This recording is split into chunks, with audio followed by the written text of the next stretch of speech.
gotta go.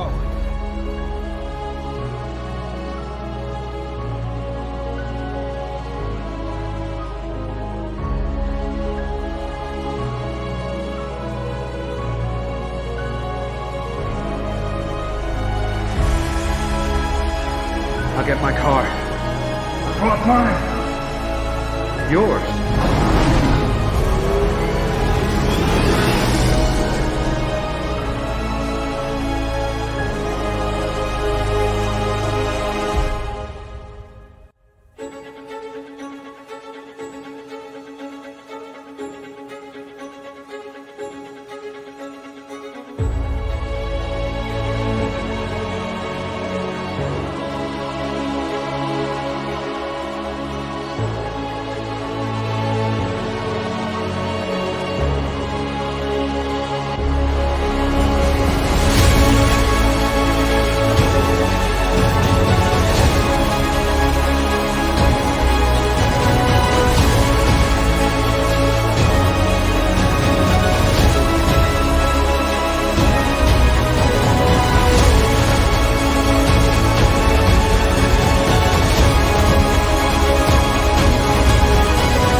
I gotta get me one of those.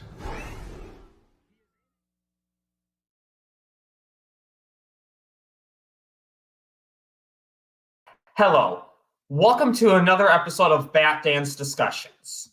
So I love Zack Snyder's work. I push hashtag Celsius Jail to Netflix, hashtag Sell Snyderverse to Netflix. But you know what? Let's talk about the movie that started it all. Man of Steel. The movie that started the universe that we all love. The movie that reinvigorated Superman. And this is a pretty big topic. So I couldn't do this without bringing one of the biggest Superman fans I know and one of the only people who actually blames Obi-Wan Kenobi for what's his fault. Black, I can't even talk today. Please welcome. Yo, what's up, Batan? I thought we were talking about Smallville today. Well, we'll talk a little bit. We'll talk some Smallville today, actually. We will talk some Smallville today, won't we? How are you doing today? Man, I'm doing fantastic, Batan. How are you doing today, buddy? I'm doing pretty well. I'm just really excited to just talk about this great movie. What essentially started everything. What started the Snyderverse. What started the universe where I met all of you people. Don't know why that one came up. Yeah, I figured go to this one. Though. Yep, figured I'd go to this one.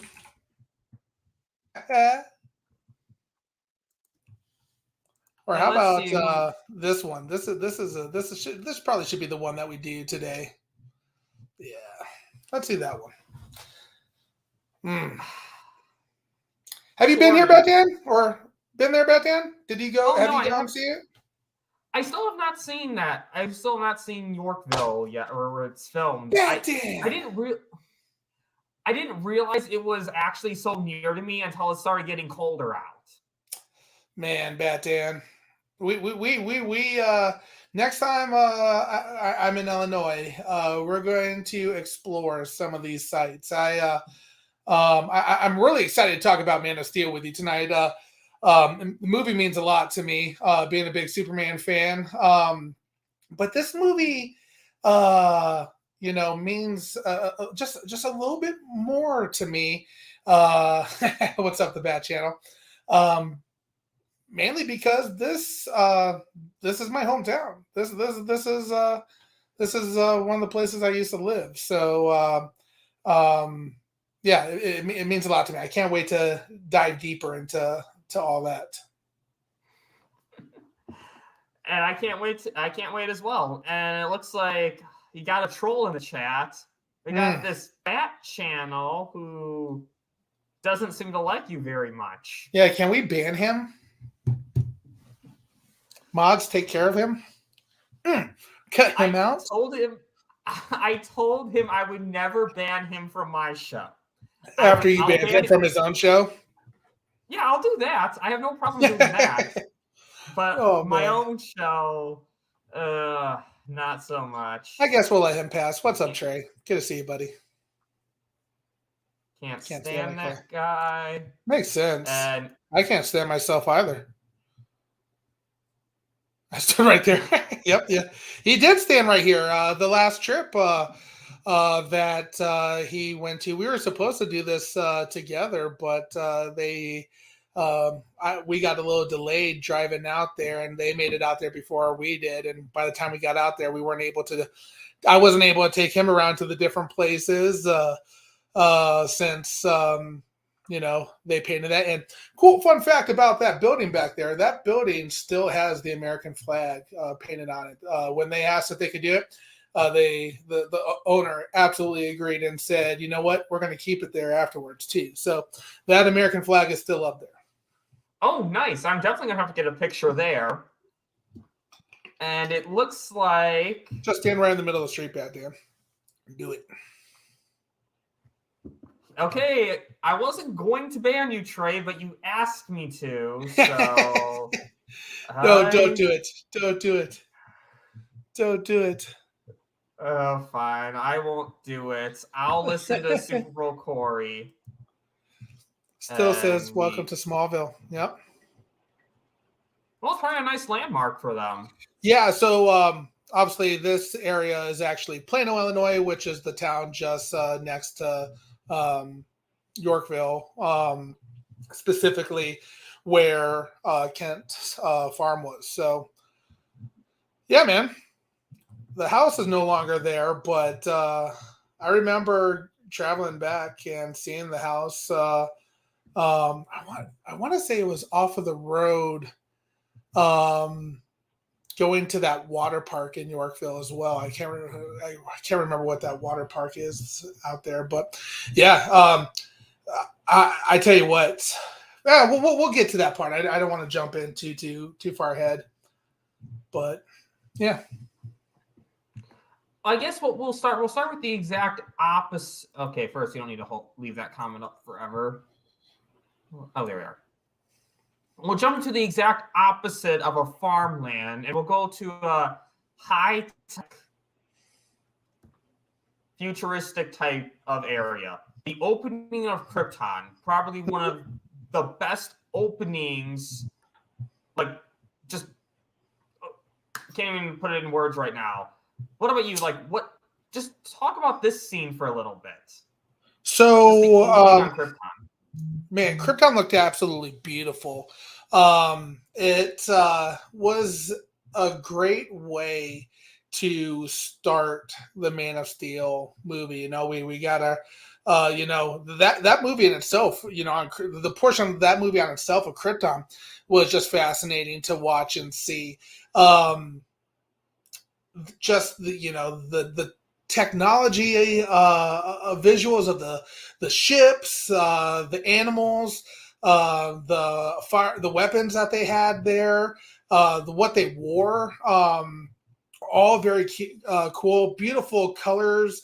The color palette of that scenes on Kryptons was absolutely beautiful, and obviously was a great way to kind of open up. Snyder does, a fantastic job of, really going in depth with their characters. And, Zod is, always been a bad guy, per se, that we know.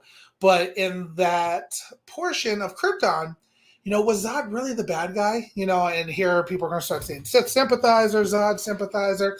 Was Zod really a bad guy there? The politics and the leadership of Krypton are leading them down to a path that's going to, destroy an entire race. What's the difference from Jor-El, doing something versus, Zod, so, Zod had his, he was military takeover. He thought he knew what was best for the planet of Krypton, and it really showed you that, like, oh man, Zod a bad guy, and then he kills Jor-El, and you're like, oh man, he just killed Jor-El, and that's when you kind of see it in his face when he realizes it's real and everything like that. So just a whirlwind of emotions. It was a roller coaster the first few minutes of being on Krypton, seeing the dynamics of the politics there, how the leadership works, and the military aspects of them as well. So, I know we're about seeing additional movies in the Snyderverse. Same here, I would love to see, a more in-depth, time at Krypton, specifically directed by Snyder, not Krypton or the shows or anything like that. I want to see Snyder driven, in depth, planets of Kryptons. But on the flip side too, if this doesn't get you excited for Rebel Moon, the stuff that he did in that, short little, segment, I don't know what can get you excited. It was a fantastic opening to this movie. Yeah, I agree.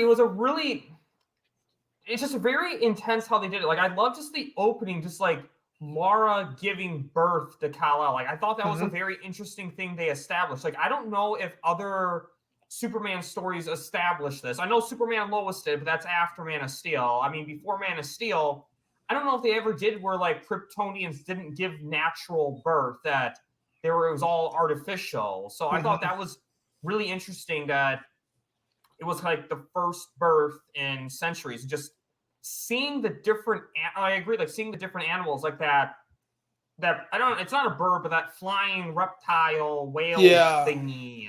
That was just such a cool, a cool creature. And like the little Easter eggs, like you see the broken moon that possibly the original Doomsday, and just really, and I love how like they established right away that the planet is dying, that you see how incompetent the council was, and I'm trying to be careful how I word this because I don't want this to turn too much into a political message, but mentioning how Krypton's natural resources, they kind of took the easy way out of some of their problems, and in the long run, they paid for it. They paid by having their planet explode, and I love the council. Like, one thing I love about this is like these small characters are really good actors. Like the head of the Kryptonian Council, I'm a fan of that actor because I watch Supernatural and he plays Death the Horseman. And also the Grim Reaper, that Supernatural kind of morphed those two versions of Death into one. But anyway, I'm a huge fan of that actor, so it was so cool seeing him lead that Kryptonian Council, and it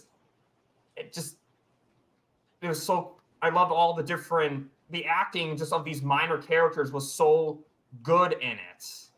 And the visuals is stunning. Like, Snyder has the best visuals ever, and like when Jor-El dives into that water tank to get the codex, I don't know, there was just something about that little sequence right there that was just so good. Like, it was extremely visually pleasing. Everything about the opening scenes on Krypton, and like you said, the politics of Krypton. There was some kind of real world implications that were felt there. Like the Bat Channel says, you can tell General Zod is genuinely hurt and saddened when Jor-El doesn't agree with him and is forced to kill him. And then he moves on to say that Man of Steel Zod was so complex and brilliantly written as a character. It's 100%. Like, I rewatched Man of Steel not too long ago, and just seeing General Zod's take on it, like, you can't really blame him per se. The leadership is taking them down a path that is destroying the planet. So his only job is to protect and support and keep the Kryptonians safe. That's his job as general to fight for it. And sometimes political people go down the wrong path, and seeing that military, coming in to say no, this is not how it's supposed to be. You're taking us down different path is a fascinating concept there. And I would really love to see a like what if story on what if Jor-El and Zod teamed up together. Do you think they could have maybe turned things around? Could they have saved some things? Could have been an arc move on? Because really, in some ways, Jor-El, he sees what's happening. He knows that the Kryptonians messed up, and it's going to be an end of a race, end of a species. And he took it in his hands to continue the legacy by, having his son naturally, and then shooting him off to a different planet with the Codex. And then the other side, into him. And then the other side of it is, General Zod, who's kind of banking on hope and, taking over to kind of correct and the course that Krypton's heading. So in reality, they both were, going against what the government was doing. They were just doing it in two separate ways.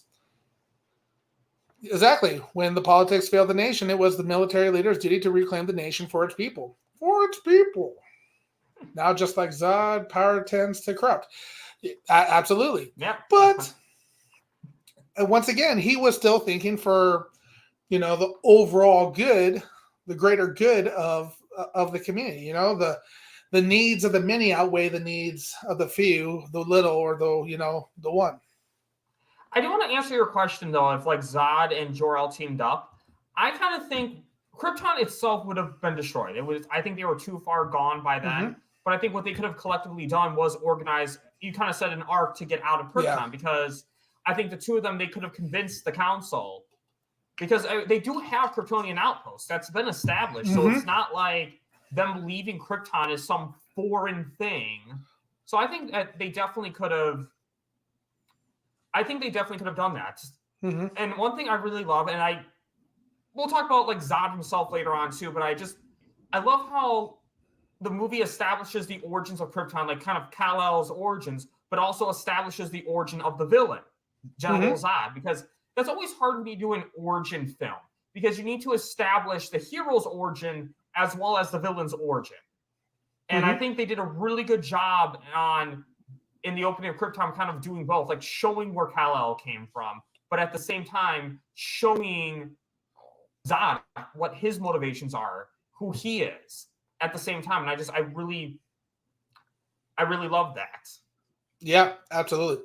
And the Bad Channel does bring up a good point here. He says where Zod goes wrong is continuing to decide where the which bloodlines would be enslaved and all, but it would be interesting to see if they could have worked that out. Be like, no, let's take this moment to kind of recreate a new lifestyle on Krypton.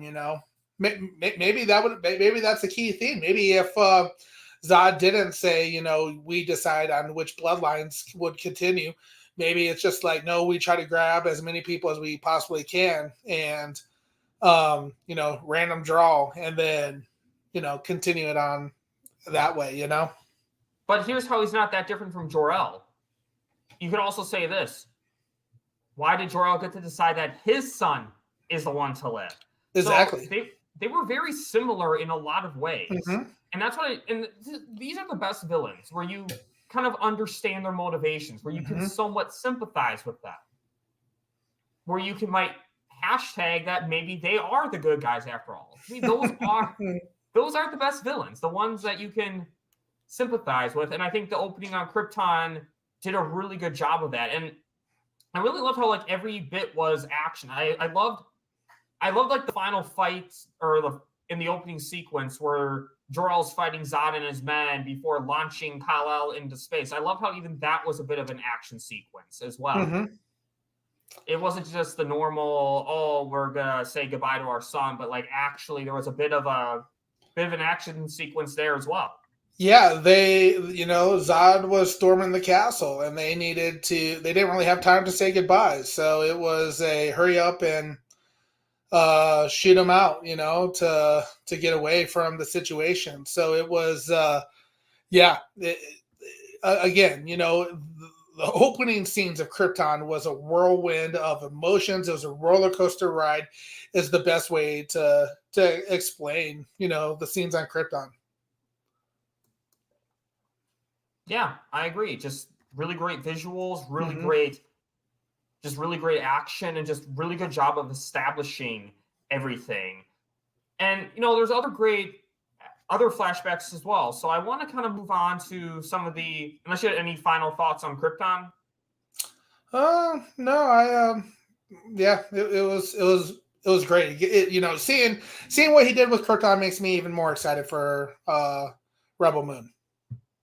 Same here. I cannot wait to see what Zach does. I hope we see lots of aspects of Krypton, like what he did on Krypton in Rebel Mhm. Moon. I think that's going to be great. And the other flashbacks in the movie were really good as well. And one thing I like that they kind of did is like so many movies they feel this need to show the flashbacks in order.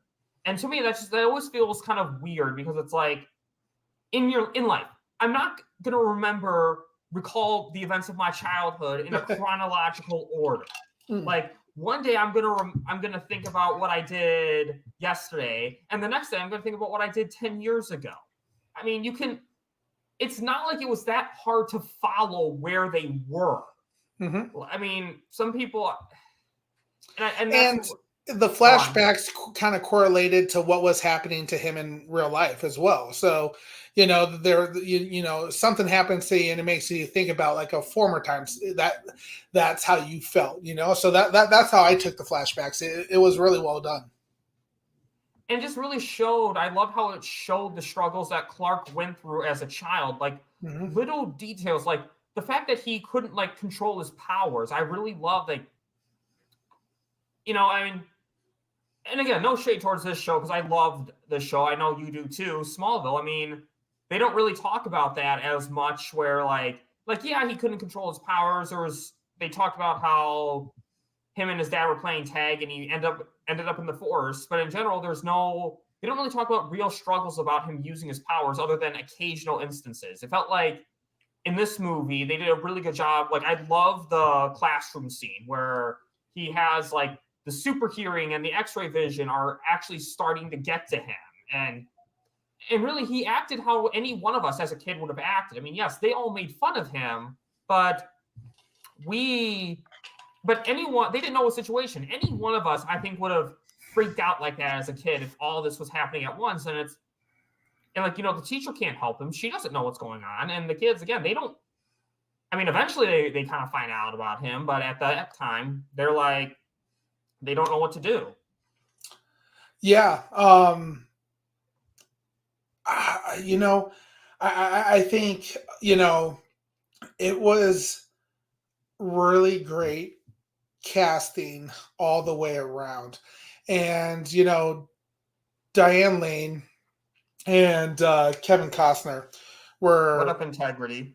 the perfect, they were the perfect, human parents. And then having, Russell Crowe as Jor-El, that was absolutely amazing as well. But, having, Diane Lane where she's, just has that, she embraced that motherly vibes the entire time, and how, Clark Kent was her son.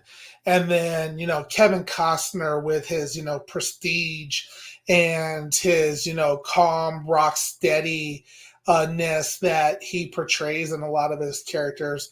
It was, perfect. So it was cool to see, Diane Lane, Martha Kent, who was, being that nurturing, that motherly figure, and she did a fantastic job, calming him down and um, bringing peace to him during certain struggles of his life. And then it was also fun to see, Kevin Costner as Jonathan Kent and how he, being that, steady, sturdy, mild, mannered, toned, just rock steady man in Clark Kent's life to, yeah, you're going to get frustrated, you're going to get pissed off, but, you're meant to do something greater.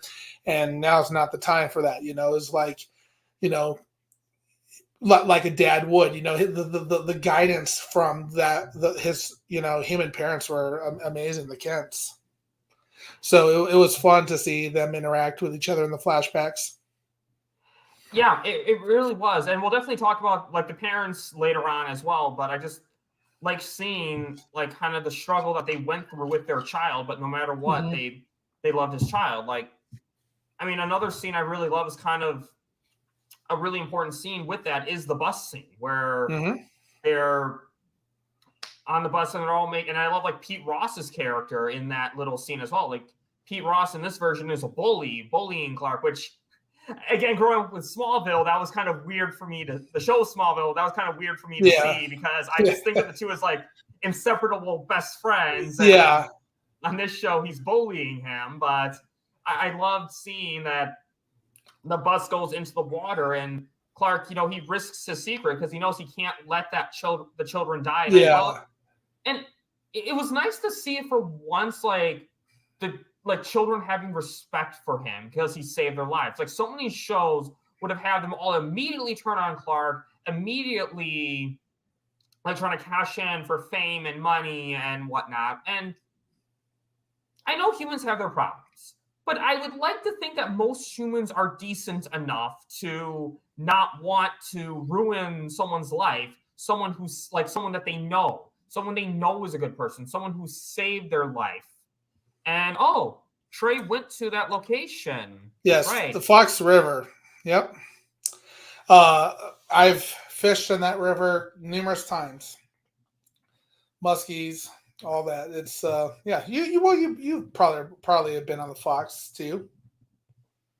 Maybe I've gone to a lot of places when I was a kid that when you're a kid, you're not paying attention to where you are. Yeah. I could have been in Metropolis, Illinois. I wouldn't have even known. But it's just and I just love seeing that conflict. I love seeing like how Pete's parents or just his mom goes over to the Kent's house to talk about what happened. And, fun fact, they mentioned the Fordham boy. Now, it's a slight deviation from his last name, but they mention a Smallville character, Whitney. And I thought, yep. And I thought that was kind of cool how Zack Snyder paid a nod to an original character from Smallville, even seeing, and also as well, an auto warehouse that said Sullivan's on it, paying tribute to another great character and emphasis on the character, Chloe Sullivan. Yeah. They also, if I recall correctly, they mentioned Lana on the bus as well, too, right? Like, I feel like... Oh, Lana was there, but she's not like an original character from Smallville. She's an actual... But yeah, that little girl. Yes, I see what you're saying. Original character specifically from Smallville. Yeah, but Lana was there. She was that girl who kind of looked at Clark kind of when Pete was picking on him. She was the one who was like, Pete, knock it off. Yeah. And I think the flashbacks did a really good job showing Pete's character, though, because you see he's bullying Clark. He's like, and then and later on at Sullivan's, there's other bullies picking on Clark, and then at the end, Pete kind of, after witnessing Clark save him, he's kind of like, hey, I got you now. We're like trying to help him out a little bit. Yeah. And maybe they do become best, friends, a little bit, like. I think they did. I think that's kind of the whole point is like, which is, again, kind of a parallel to the show Smallville. Is like they were friends. Pete finds out that actually put a strain on their friendship. Whereas here they're complete enemies. And then Pete finding out his secret is what made them become such great friends. But just showing that conflict, but also really did a great job showing Clark's restraint in the flashbacks. Because the fact that there were the bullies picking on Clark, and I love this line where he's like telling his dad, I wanted to hurt them, Dad, and he's like, part of me even wanted you to, and just showed kind of the whole point of in the flashbacks establishing the greater good of society of his life is like, you can't go. It will feel good in the moment, but afterwards it's not going to be good. Yeah, actually, Pete Ross was the one who mentioned that the funeral was paid for in BVS. Yep. He's like, I need to ride back to the house. And she was talking to Pete, and Pete's like, not in a stoner. And I think Lana was also at the funeral too. I think those were some of the few non-production people at Clark's funeral. But we'll get more into that for BVS. And also just again the flashback, and again we'll kind of also talk a little about this in the Jonathan Kent section, and also a little bit in the common gripes section as we refute something, and we'll kind of go more into depth about some of the issues people had, and we'll counter that. But for now, I loved how they established the secret to, like, how far it's important for Clark to protect his secret is that in that tornado, they have that hateful where we all said stupid things to our parents in the heat of the moment. And I just love how he was showed how important it was that Clark's dad died for his secret. Like Clark could have saved him. Like he could have saved Jonathan, but it just showed how important in the long run his secret is that, I'm protecting you, my son. I'm willing to die for you because that's more important because he did anything for his son. Yeah, the Twister scene does hit hard every time, and I tear up as well. Again, it's one of those things where I struggle with that scene because I don't like. Can you imagine the restraint that you would have to have? Like, I don't know if I would definitely be disobedient there. If I was Clark Kent, I would have risked showing who I was to the world then by saving Jonathan Kent there as well. So saving your dad there. So it's a very emotional scene. Like who cares? You could have swept them up. Gotten out of there, moved. I don't know, figure it out afterwards. But it would have been very tough to, hold back, which makes that scene just so incredibly emotional. Yeah, and besides, Smallville people do keep secrets in Smallville. It seems like, but it was a really good. Oh, and actually, hold on. We actually got. I want to say a quick hi to Skywalker in the chat. What's up, brother? Thanks for stopping by, Skywalker. I know you have a lot going on with all the cell coverage full circle, and again, great job getting that question in, Zack Snyder. Really good job. Keep pushing forward, my friend. Keep pushing forward. Yeah, we are. It's confusing because the camera goes in reverse, but yeah, we are pushing. We are pushing for Cell. We are still continuing to keep on keeping on for Cell. And actually, you know what? If you do have time, since you are a bit of a Superman, I don't know if you will, but I'll send you the invite anyways, if you want to come on for a little bit. Hold on. I do all this stuff from my phone because it's actually easier, because when you do something from a computer, it, like, slows down the... Right? That's weird how that works on StreamYard. Yeah. Like, even when I comment on YouTube, I actually always comment on my YouTube app on my phone as opposed to actual StreamYard. So, yeah. So if you do have time to stop through, you're more than welcome. But anyway, where were we again?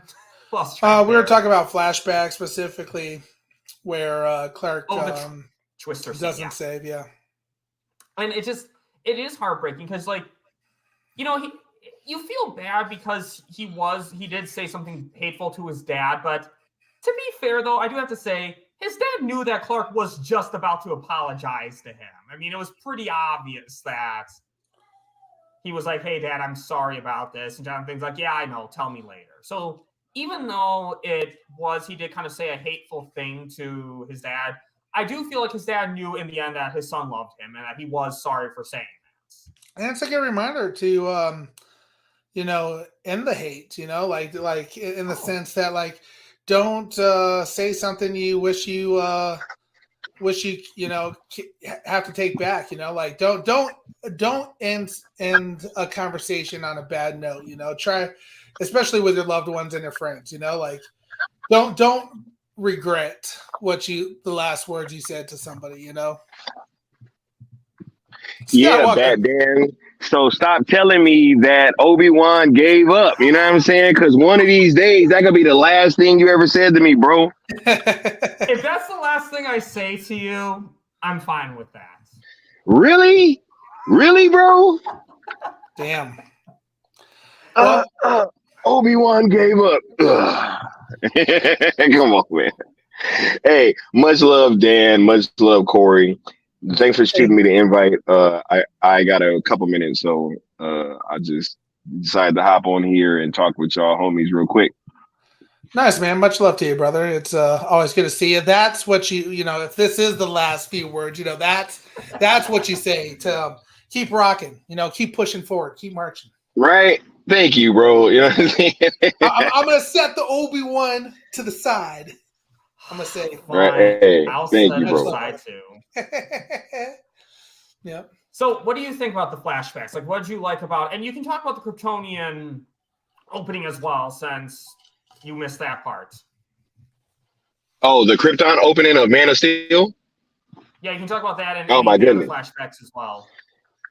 Yeah, the Krypton opening, I saw it on the big screen again for the first time since like 2013 at Full Circle. It's pretty impressive, even still to this day, man. The CGI holds up super well. It looks like it's still could have came out recently.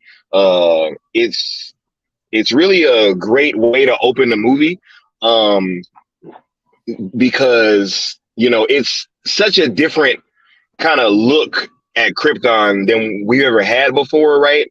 You really get like a good sense of their politics and just how everything was really rocking before the planet really explodes, right?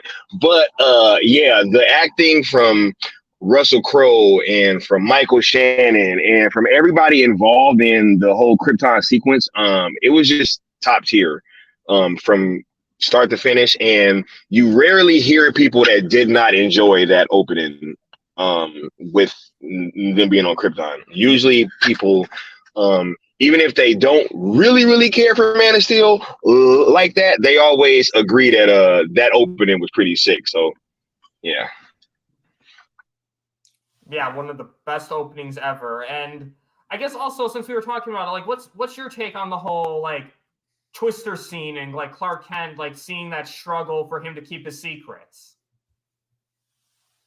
Yeah, I actually thought that was a really dope way to have that whole thing play out, because some people prefer, Pa Kent kind of like dying from a heart attack because it's something that Clark, with all his powers and all of his abilities, he's still not really able to save him from that. But I actually really like this take too, with it being like, hey, he actually could have saved him, but he chose not to because he trusted his dad, right? His dad felt like he knew what was best in that situation. And, seeing him having to really struggle with that in that moment, I thought it was very touching. So I really like that whole Twister scene, and I don't mind it at all. I feel like it added a lot of emotional weight to that scene when he could have saved him, and Kevin Costner just gives him that look and he's like, no, like, dude, like, no. Right. And it just shows you how important it is to keep the secret of him, that key event drove into his mind that he has to keep what he's doing a secret until the time the world's ready. Comes. Yeah. And real quick, you actually see that the world wasn't ready at that point, because you see the reaction to his coming out in BBS, right? And we all know how that went with humanity, you know. Mm-hmm. Oh yeah, they wanted to shun Superman. They hated him, and that it showed that Jonathan was right. And something I kind of want to say though, with like the comparison of like the '78 movie with the heart attack and the Twister scene in this movie, is that the Jonathan Kent's death are perfect for the themes of the movie. In the 1978 movie, the whole point was Superman can't stop everything despite his great powers. That was the theme of that movie. In this movie, that one of the things was the importance of his secrets. The heart attack would have been so out of place in that movie.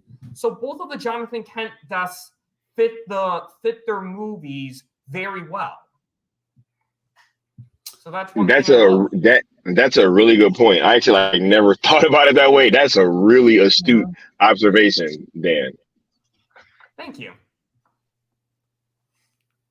So, anything else before we wrap up the flashback category? Any final things you want to say about the flashbacks? Really Yeah. well done. Oh, wait. No, go for it, bro. I just said really well done. Yep.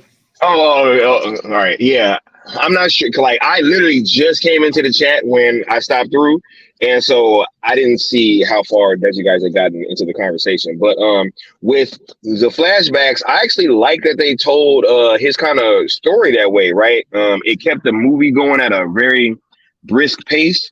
And it didn't really saddle you down too much with with a lot of exposition about his childhood. They just kind of show you, right? And they show you with a few scenes kind of throughout the opening of the film. And I actually preferred it done that way.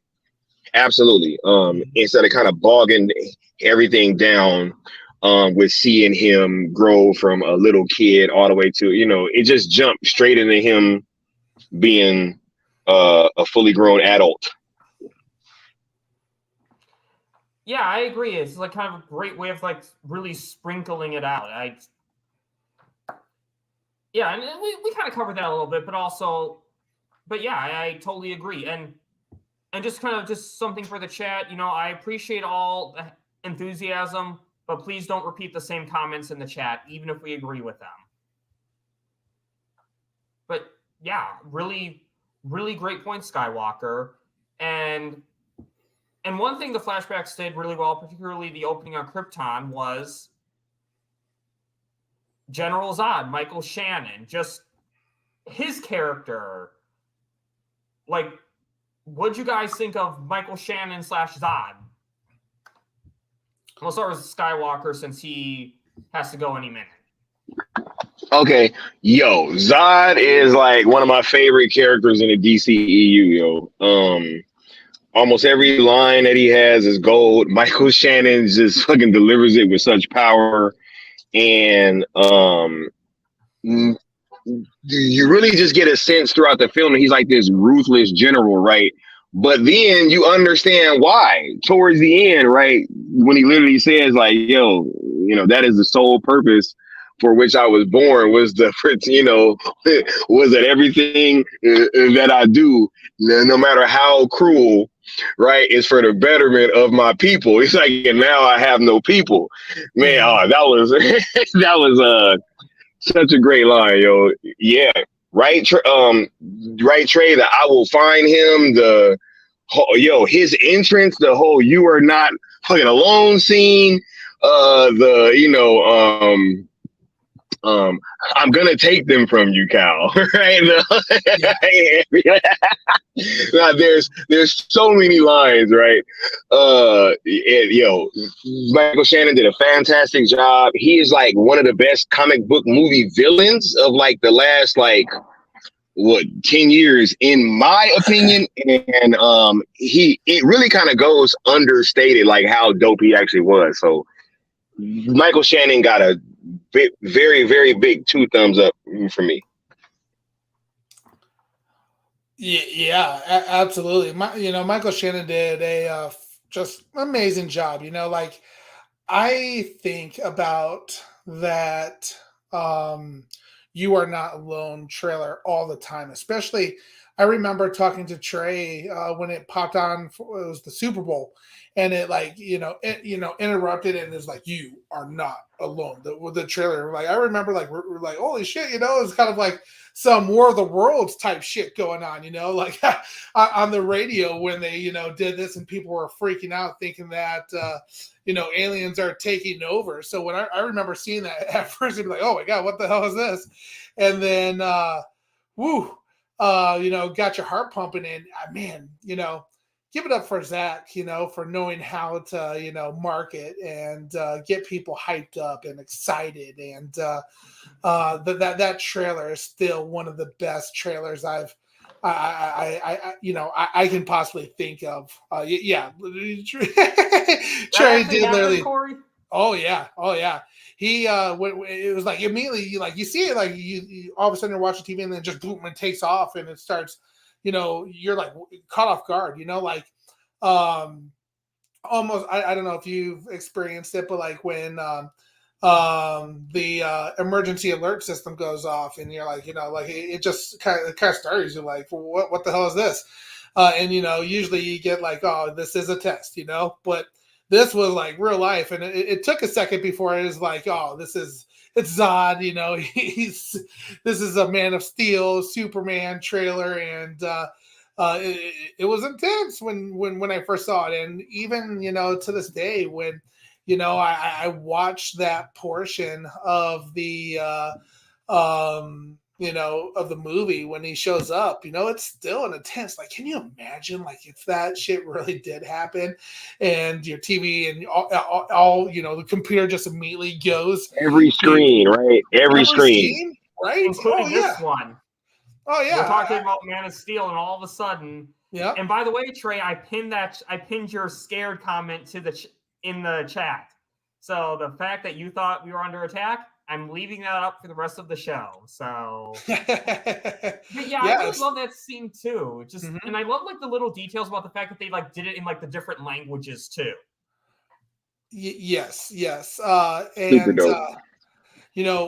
Michael Shannon, just his intensity and like we kind of mentioned in the Krypton scenes, how, he gave you the vibes that, he's a military guy. He sees that the leadership and the people the council who's running Krypton is taking Krypton straight to death, and he's going to try to save it. It's admirable there in a lot of ways. So it gives you that conflicting, that's something that I probably would have done too. I would have fought for Krypton as well. Oh, okay. Yeah. I stand corrected. Krypton had his chance. Krypton did have his chance. Okay. Yeah. Hey, right? Yeah. He delivers, like Michael Shannon delivers all those. The man said, so "Sell well. And yeah, exactly. I keep doing that. This side right here. It's so funny when you go to the wrong side. It's I enjoy watching it. But the fact is, something I do kind of want to point out is, like, in the chat when we were talking about Zod, people had all these lines about him. Like, they just kept saying line after line, different line, different line. That just shows how good of a villain Michael Shannon was. The fact that he has all this memorable dialogue that you can just, like, you think of Zod and you can just say this quote, that quote, that quote. You are not alone. You are not alone. I will find him. It's just the fact that all just comes to your head at once just shows how good Zod is. And me, I love Zod's motivations. And Corey and I were talking about this a little bit in the Krypton section, is that you see, like, you can almost side with Zod in a way because of the fact, I know, cis sympathizers, but the fact that you kind of see his point of view a little bit. And those to me are the best villains, the ones that you can kind of come to an understanding with a little bit. And just Michael Shannon just really portrays that well. And even after, like, he's defeated, his people are in the Phantom Zone, his world engine machine is dead. I love that he's still, you really see the anguish that he felt, the pain that he felt. And at that point, he just wants to shove it to Superman. He's like, he's like, screw you, you destroyed my home. I'm going to, like, kill everyone you love. And you can just tell how heartbroken, the pain. And You know, in some ways, you know, I kind of thought of He Zod. said, he said, He's I'm kind of gonna take them from you, Cal. These Yeah. humans you care so much about. Yeah, that was so crazy, yo. He's like, these humans you care so much about. Oh my goodness. Mhm. yeah. It's almost like Clark had no choice, and we'll that will be a topic later on in the stream, but. But they did a really good job of kind of foreshadowing that choice a little bit as well. And here's kind of how I think about Zod in a way. His motivation is kind of similar to the humans from Avatar, essentially trying to colonize another planet to save their own. But that's why I love. But that's something I love though is the fact that his motivations weren't really pure evil. He just wanted to save his people. I mean, and really think about it. Like us, if we were on some foreign planet, who are we going to care about more? Our planet or their planet? Yeah, absolutely. That's why, you know, it's interesting. It would have been, you know, he shows up, he's going to take over. You know, he doesn't really care about the other planet. He cares about the survival of the Kryptonians, and that's all that matters. And plus the fact, if you think about it like this too, essentially, we're just dumb animals compared to Kryptonians. We're so primitive. So it almost like makes it feel less bad that you have, like to him, that he almost feels even less bad about the fact that he's destroying, killing everyone on Earth for, you know, for Krypton. As the Bat Channel says. Yeah. This foundation has to be built on something. We could have rebuilt Krypton in this squalor. Right.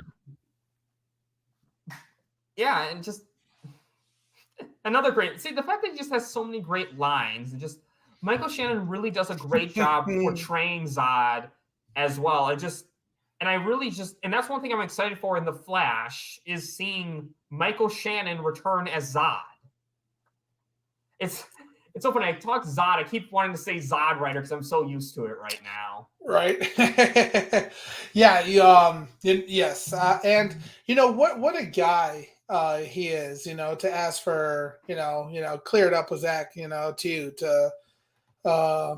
touch base with him. You know, that's really cool, Michael, as well. You know, and he did a fantastic job portraying Zod. You know, he's in my opinion, he people, have debates on who really is Superman, but this man, Michael Shannon, is Zod. You know, he portrayed it the best.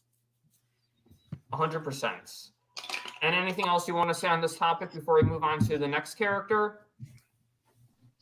Man, I do got to dip out. I just wanted to come in here and stop and chop it up with the homies for a quick second. Man of Steel is a fantastic movie.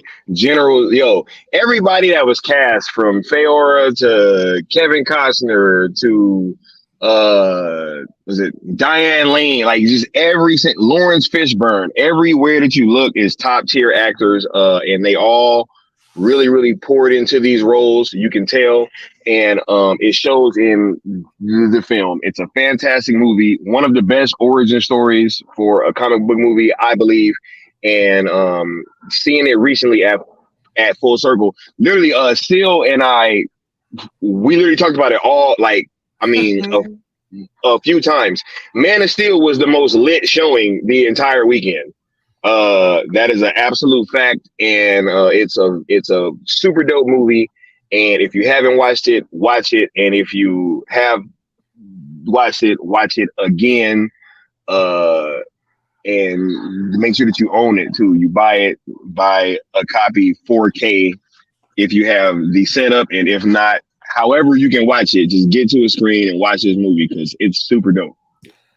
Yeah, absolutely. And since we're talking about casting, shout out to Samantha Wen, who played Carvex as well in that. So, Kryptonian. Right? Yeah. Oh, yeah. A quick little shot of her, right? A couple times. Yeah. Yo. Shouts out to Samantha Wen. I saw that she stopped by you guys' stream while we were at Full Circle. I was trying to watch, but we was a bit caught up.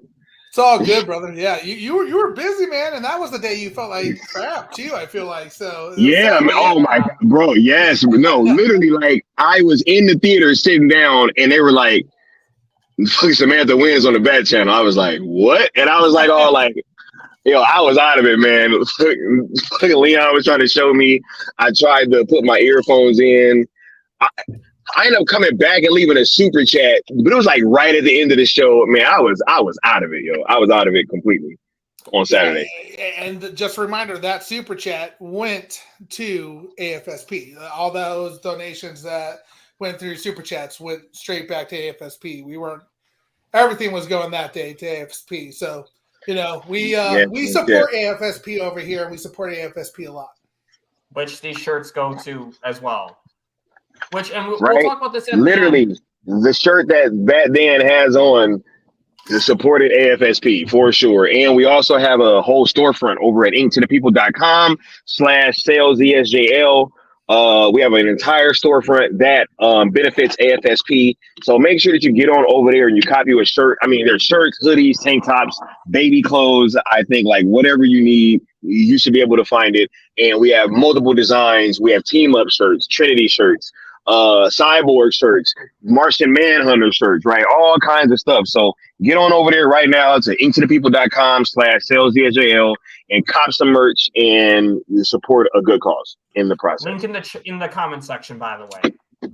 And Right. there's so many fantastic ones, and all of them were done by Description. Noel Leon Flores as well. So it's like Noel Leon Flores, the world-renowned visual artist, right? The They're artist making of me go broke on these T-shirts, but it's for a good cause. It's for a good cause. hey, I'm gonna go broke first, Corey. You know what I'm saying? So, but yo, much love to you guys for having me on. It's always dope getting to talk to the homies, yo. You guys are awesome, and keep up the great work. Much love, brother. You too. Take Thank care you. of Thanks yourself. for coming on. Yep, for sure. Put the shirts. I'm actually going to pin the shirt chats or the shirt in the chat. The link. All right, you guys have a good one. Thanks, Peace, bro. you too. Yep. Hold on, I'm just gonna get that. Anything you want to say to wrap up the Zod conversation? No, I think it can't get any better than when you think of Zod. There's only one person that I think of, and that's Michael Shannon. Yeah, same here. He is Zod. And by the way, I pinned the link to the shirts in the chat, so I highly recommend buying the shirt. It's a good cause. And Support AFSP. And yes, I'm gonna, because this kind of relates, sort of. I'm gonna kind of agree with Corey with integrity. All we're gonna get is gonna be another universe where stuff changes. The Snyderverse timeline is going to remain intact, so people calm down. Especially if you're gonna say that the Flash isn't even canon to the Snyderverse, then it doesn't really matter if anything changes then. So just want to point that out there.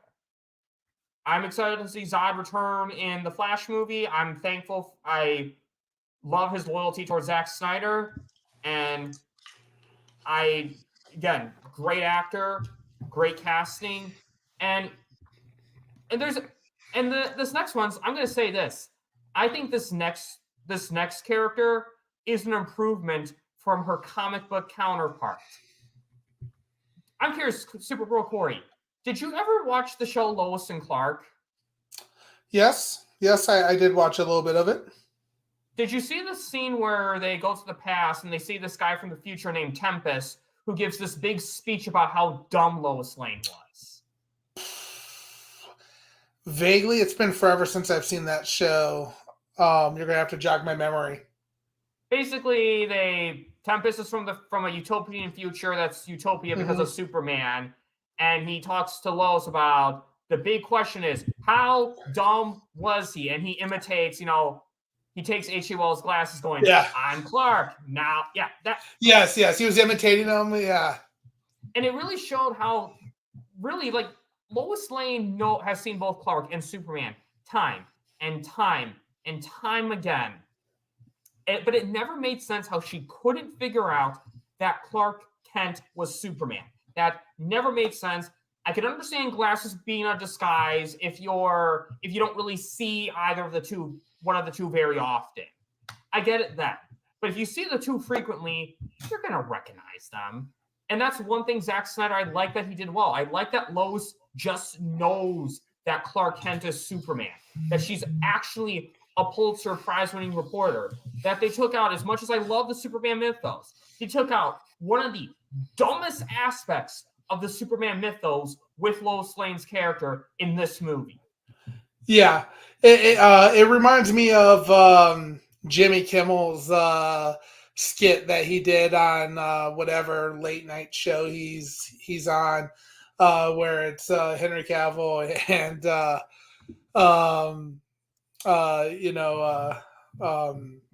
oh gosh, it's the BVS party scene, and Batfleck is there, and Henry Cavill's there, and it's their first interaction with each other, and he's like kind of walking by at the party, Jimmy Kimmel is, and he sees Superman take off his glasses, and wife's just like, "Hey, you're Superman." And he's like, "Oh my God, you are Superman." And then he's like, "Hey, do you mind taking a picture of me and Superman?" And Batfleck like puts up the camera like this, and he's like, "Oh my God, you're Batman."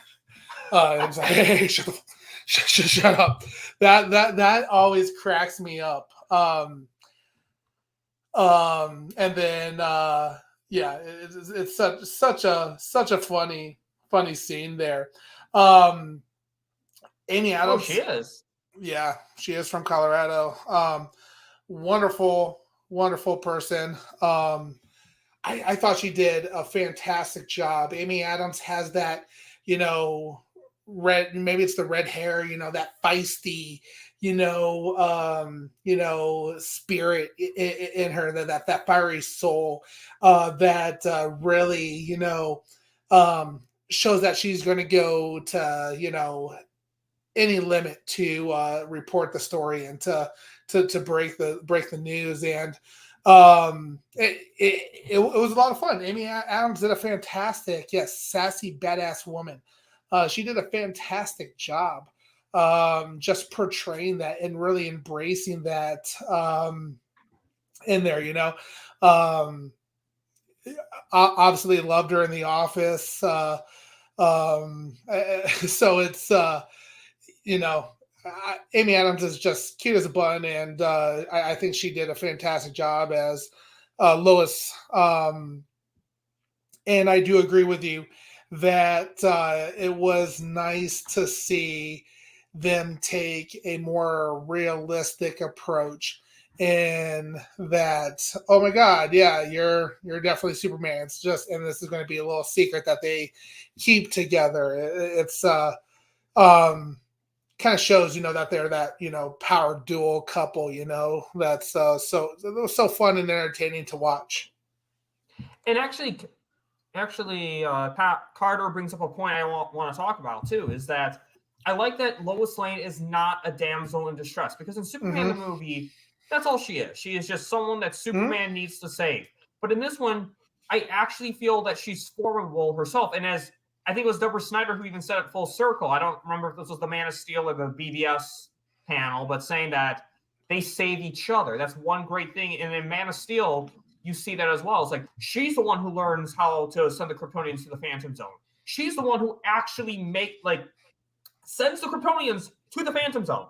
I mean, other people too, but Lois kind of leads that expedition a little bit. Lois does that.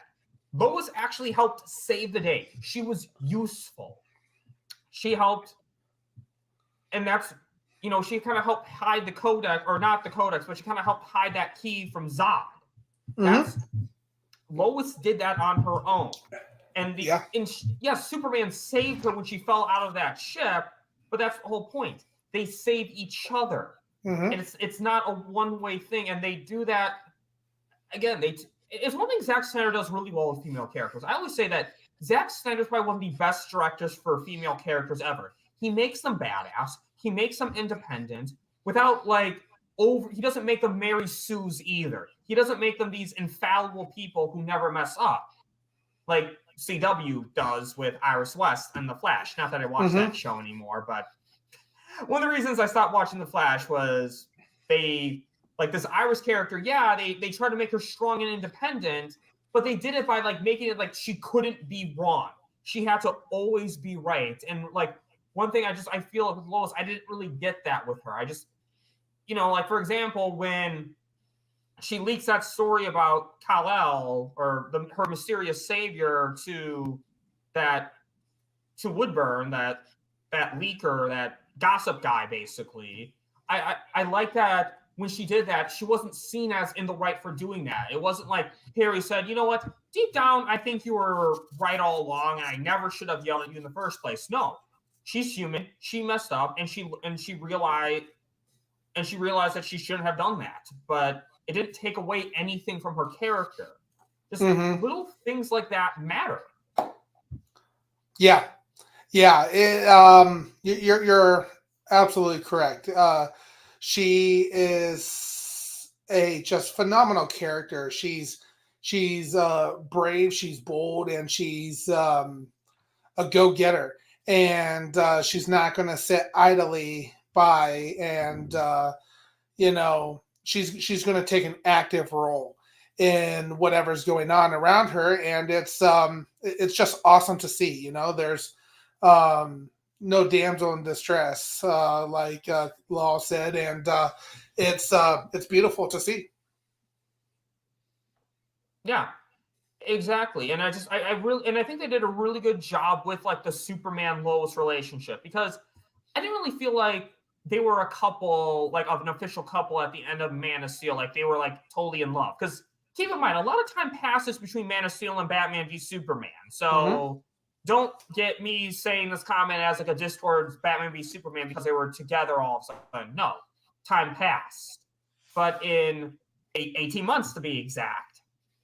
But at the end of Man of Steel, they just kind of have, like they kiss, yeah, but, you feel like they have a mutual respect towards each other, that they're building towards something, but they're not instantly in love. It's just kind of like another thing with again, this is no disrespect towards the Christopher Reeves Superman movies, but this didn't. It just times change, and strategies and stories need to evolve a little bit. And one thing is they just really did a good job slowly building up that relationship in Man of Steel, and it wasn't like Lois saw some big man with muscles and she's like, "Oh, please kiss me." Stray says. Yeah, their relationship was built on trust. And I think, Clark telling Lois his story about, especially at the tombstone, at the gravesite, and him saying, my father, died to protect my secret, and or he let his father die to protect the secret, and it's a, again, going back to the importance of that scene, with Jonathan Kent, that hit Lois Lane hard, that his own family members have died and they could have been saved, and just to keep the secret, why am I going to ruin this? And it built on trust. It's just such a beautiful, well told story, and it just really embodies and strengthens their relationship as a whole. They could truly trust each other. So it's really fun to see. Yeah, and one more thing I kind of want to say before we wrap up the Lois topic. I loved how she figured out Clark's secret, not just like she actually was an investigative journalist. It's like how she was willing to go back in time, how she visited these places where things kept happening until she ended up back in Smallville.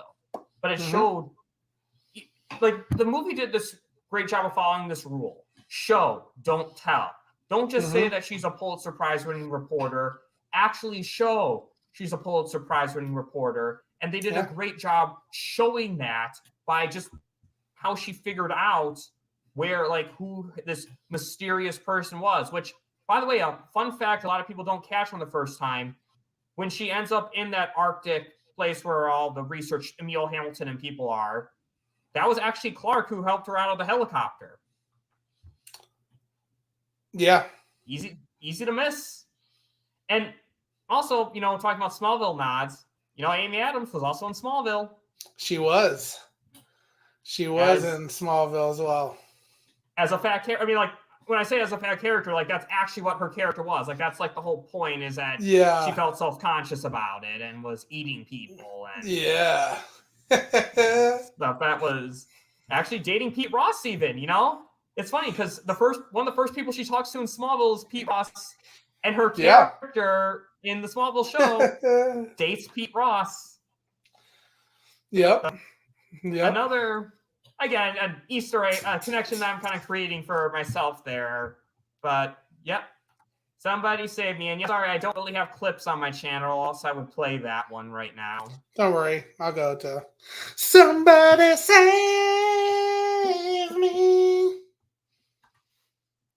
Back to Man of Steel. Any final thing you want to say about the Lois Lane character? Amy Adams, once again, did a fantastic job of being Lois Lane. Her relationship with Superman, with Clark Kent, is you can tell there's like a real connection with them, and it was just beautiful to see. I great casting here.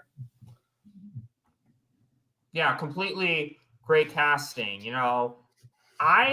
I don't care what other people say. I take Lois Lane very seriously, or Amy Adams very seriously as Lois Lane.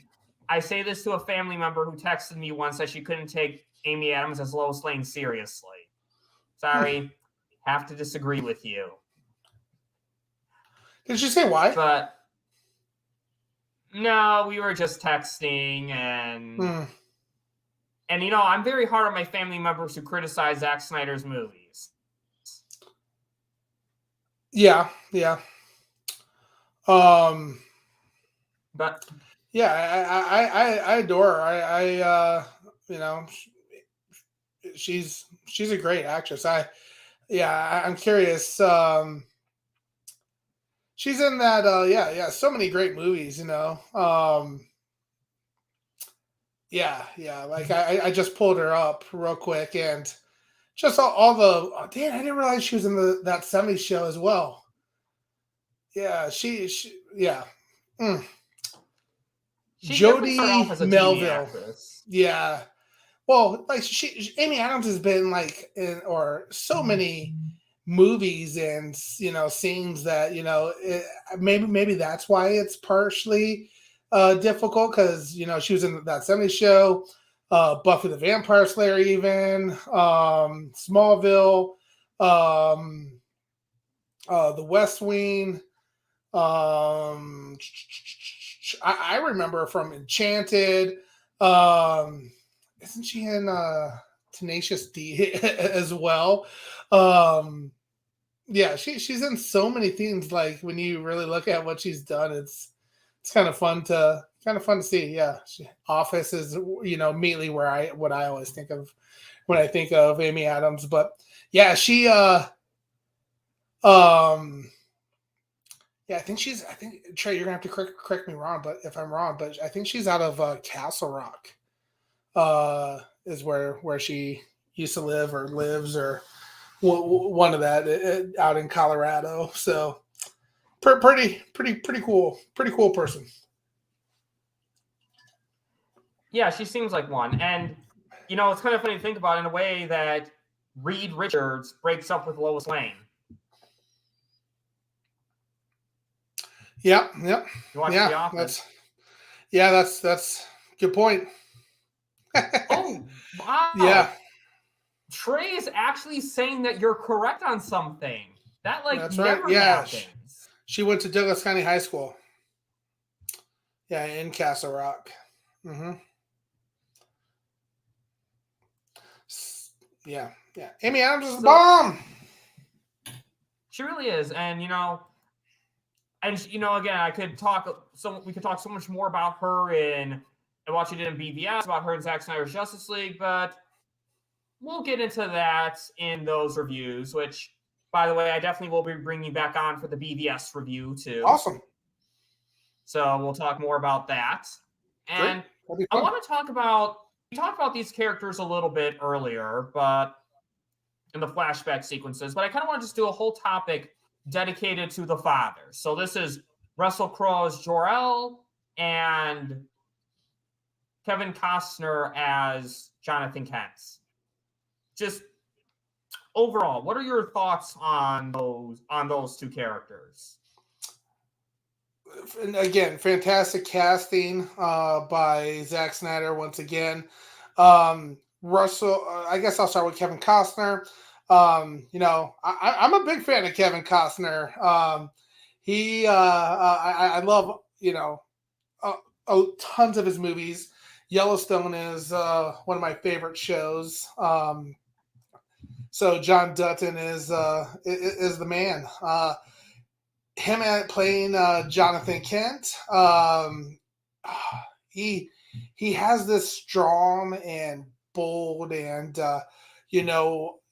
interesting fatherly relationship with Clark that it's really beautiful to see that he's willing to sacrifice himself in order to protect Clark. And Russell Crowe, the Bat Channel posted, Yellowstone Dances with Wolves is a great movie. The love of the game. Love him in Waterworld. The man is a legend, and that's, just the tip of the iceberg. He's really been in so many movies. I'm surprised Trey didn't mention Draft Day, which Trey's not really a football guy by any means, but he loves the Draft Day movie. Like, I don't think Trey's ever watched a single draft in his lifetime, and yet that's one of Trey's favorite movies. Field of Dreams. There's really The Untouchables. Can't forget about The Untouchables. So many great What up, Belknap, movies. by the way? Yeah, what's up, Necron? Good to see you, brother. There's just so many great movies that Kevin Costner is a part of, and he's just this. He has this laid back but serious and bold vibes, and it was very, it definitely showed. Clark Kent was shown, strength in being reserved. The strength of holding back, the strength of not giving into your emotions, and teaching him, how to really grow up through the struggles of having these powers and everything like that. Moving on to Russell Crowe. Now you see, Russell Crowe being the one that helps open up. He's reserved, similar to Jonathan Kent, man of few words, but he's bold and strong, just like Jonathan Kent was, and Kevin Costner portrays as him. And Russell Crowe is kind of the exact same, but opposite. Now opening up the doors and the potentials, and showing that now is the time for you to embrace who you are, and be that light in the world, and to do what you were destined to do, and that's be a leader to save the world. Similarities in both father figures, but beautifully portrayed by each actor is what I could say. And one thing I love about Man of Steel is they do a really good job of highlighting that both of Clark's fathers are important. You really felt that both were very instrumental in his life. Is that I love how Kevin Costner portrays a Jonathan Kent who's struggling, but still loves his son at the same time. Like that scene where he talks about him on the bus, and he's like, Clark's like, should I just let them die? And he's like, maybe, saying this in an unsure way. And what I love about that is that this guy doesn't have all the answers. As a parent, he wants to protect his son. That's his primary concern, but he also doesn't want to just be like, oh yeah, let people die. But and he just, because he doesn't have all the answers.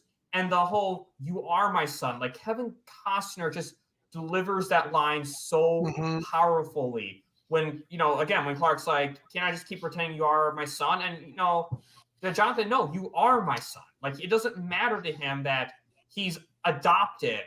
To him, and I think Zack Snyder even mentions this about Superman, is that Superman hits very close to him because he has Zack Snyder himself has a lot of adopted children. And again, I don't have kids myself, so I can't totally speak on this from a personal perspective, but I do know, to any loving parent, it doesn't matter. If you're the one who raised them, they are your kid. And Kevin Costner does a very good job portraying that as Jonathan Kent, and the willingness he's doing goes to protect his son. Like the fact that, again, not only did he tell Clark not to save him, but he also, when their dog got locked in the car, he told Clark, hey, wait here, I'll go save Hank, which, by the way, Hank's the name of the dog that they saved. But it showed the willingness that his father will go for his son, and just, again, showing his conflicted. Like I mentioned earlier, when he tells Clark that part of him wanted him to fight back against the bullies, but again, it's that inner conflict that they do a very good job showing with Kevin Costner and Russell Crowe. I feel like Russell Crowe did a very good job portraying a guy who still loved his son, even though he knew he wasn't going to be a part of his life. The fact that he set that artificial intelligence shows that, he wanted to help guide his son, and like the artificial intelligence does a very good job of, like, again, basically showing the love for his son, but also really help guiding people. Like the way he guides Lois Lane through the escape, that'd be like such a good video game type sequence where you're escaping and you get Russell Crowe go left, go right. Just, I don't know. That would be so cool to see. But just, and his chemistry with Michael Shannon, you really feel like those two were friends at one point. Yeah. And like that conflict. He does a very good job portraying that conflict with the two of them. It just, Russell Crowe is such a great actor, and like the movie did a really good job of balancing out the two fathers really well. Absolutely. Anything else you want to say before we move on to the next topic? No, I think that's that pretty much explains it. Again, fantastic casting once again. It's a common theme with Man of Steel. And with this next topic, I do want to remind everyone that on Sunday, it is Mother's Day. So I put the banner like this for a reason. Now, if you watch this on replay after the 14th, the 14th. If you watch this on replay after May 14th, nope, did not mean to do that. We will talk about that later on, though. But yeah, but if you watch this after May 14th, well, sorry, by then it's too late. But if you're watching this before May 14th, it's Mother's Day. So just want to remind everyone, because this seems like a good topic to remind everyone. So buy your mom a card if you haven't already. Anyway, enough of that reminder. What about you? What do you like about the moms in this movie? Oh man. Well, I think you gotta again start off with Diane Lane. She is just a kind, just sweet, just caring mother. If anybody, if any mom that Laura could send her son to, I think she would be extremely happy knowing that Diane Lane, playing Martha Kent, is the one that's taking care of her. I love the scene where you know, all the voices and senses and noises and X-ray vision is really stressing. It's becoming overwhelming to Clark, and she's like, just focus on my voice, and really brings him back. How many people these days get stressed out or overstimulated, and seeing how quickly she's able to bring him back is endearing. Just a beautiful scene. And we didn't see much of his Kryptonian mother. I can never pronounce her name. Do you know how to pronounce her actual name? The actress's name. It's no freaking idea. Yeah, I'm horrible with pronouncing names, so I'm not going to really attempt it. But she does a fantastic job as Laura, and you could tell in the beginning of the movie, and she's strong, she's caring, she's how much she loves her son, that she really just met and knows, and you can feel that mother's true love in the opening scenes of Krypton and everything like that. So yeah, Diane Lane as Martha Kent, amazing actress and amazing character for that role. And I'm so happy that she played a significant role throughout the movie, as well as throughout the the trilogy of the movies that we currently have. Yeah, Diane Lane is just a really good actress, and before we get to her, I'll kind of start with his Kryptonian mother, Lara, which again can't pronounce the actress's name, but she did a really great job. And yes, you don't see as much of her as you do Jor-El, but I feel like in the little bit we did see of her, they did show her importance, like the way that she was like so sad to see Kal-El go, just like little moments of how he just wanted to see him just a little bit longer. And I like how she was the one who actually launched Kal-El into space. Just in that little bit we saw of her, I felt like Zack Snyder did a really good job making her significant in that bit she was in. And just, again, not a lot of screen time, but for what she had, nothing to be sneezed at. I liked her very much. And then Diane Lane, like, yeah, she was a great mom to Kal-El. I loved how, again, that scene where she's able to kind of help calm her son down when he's locked himself in the closet. The pretend it's an island.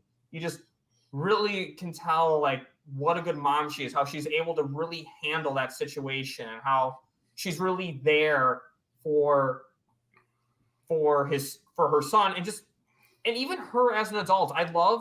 There's so many great scenes with her, like when Clark mentions to her, I found my parents. You can tell that she's happy for him, but she's also kind of sad, because I always feel like that's always hard on adoptive parents, because to them, like, no, they're my kids. I'm the one who raised them, not you.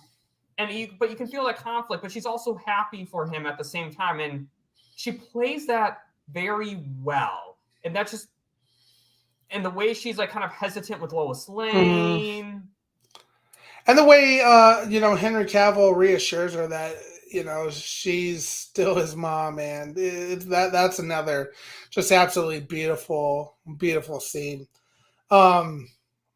Oh, yeah, she's going to be Kingpin. She's going to be the new Kingpin, but not Diane Lane, the other actress, Laura. Yeah. Have you ever seen the movie, it came out a few years ago, Let It Go? Let him go? Let him go? Is it Let Him Go? With Kevin Costner and Diane Lane? Yeah, I thought I actually went to see that movie specifically because it had Zack Snyder's casting for his parents. I haven't seen that movie. Is it worth a watch? I liked it. Yeah, it's good. Cool. It's a very dark movie. Oh, really? Okay, so basically what the premise of this movie is that the Diane Lane and Kevin Costner, their son got married and had a kid. The son died, and the wife remarries an abusive man. So now what they're trying to do is they're trying to Get him back. Yeah, exactly. So it is a very dark movie, so you do kind of have to be prepared for that. But I liked it, and it was definitely typecasting. They're ranchers. Nice. And so I definitely feel like Man of Steel kind of influenced that casting. I doubt that was a coincidence. Well, their chemistry was so great, so it just makes sense. Yeah, and that's the thing with any director is that. Wait, she was actually Vanessa on the Daredevil series? I thought she was just I thought she was being Vanessa in the new. He's talking about Ayla Zur. Yeah, I know. I thought she was replacing the actress from Netflix. She was actually the Netflix actress. Okay. It's so funny when people like change their hairstyle so much. It's hard to recognize people all the time. Yeah, she's in a few other movies where like I see her and I like, oh, what do I know her from? Yeah, she was Vanessa in Daredevil. Interesting. Okay, now I'm really upset that she's getting recast. Come on, Disney. Delay the series. There's a writer's strike. Okay? The series is getting delayed anyways. You don't need to recast her. Just saying. Keep her. Find a way to keep her. I don't care what you need to do. Angels and Demons. That's where I always recognize her from. I never saw that. Was that a good movie? Yeah, I like those movies. They're it was the kind of sequel to oh gosh, I just spaced it. Da Vinci Code? Da Vinci Code, yes. So it was a sequel to that, and more, and it kind of had a different storyline about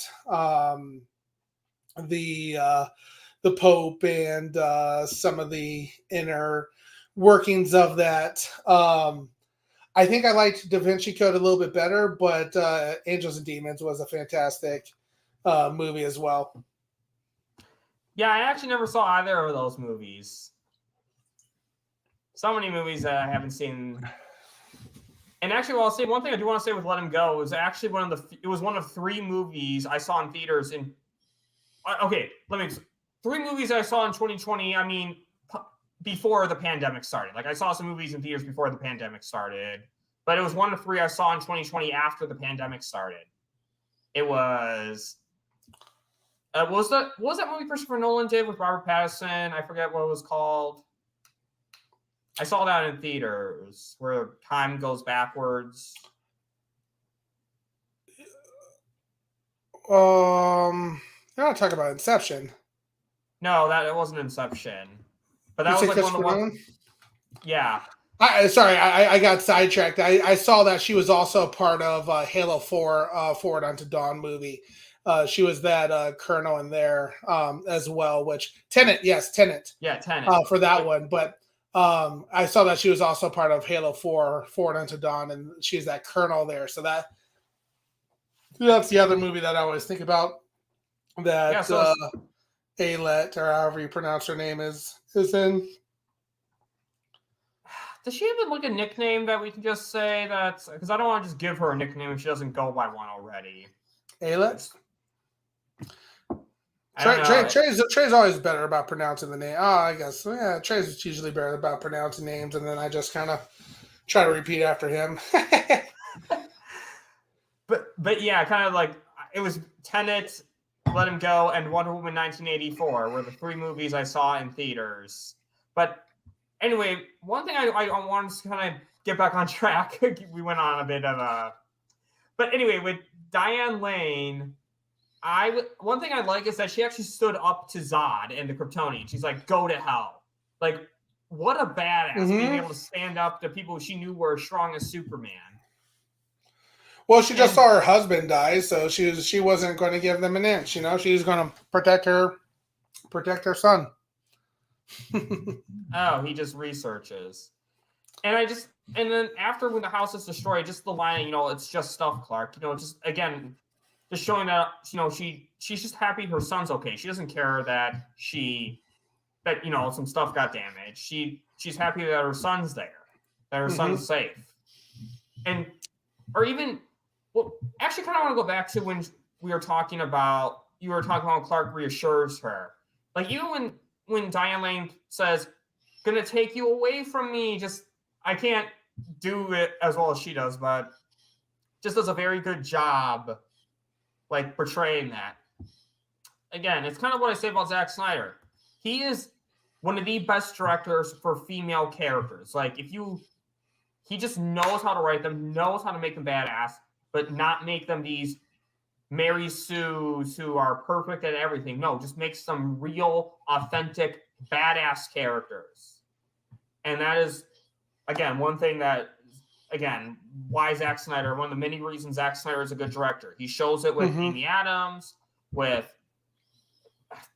the person who plays Laura, I'm sorry, and Diane Lane. Just does a very good job directing them as these badass female characters. Yeah, Diane Lane is Martha Kent. She played it the best. So again, hats off to the casting, because Diane Lane did a phenomenal job as Martha Kent.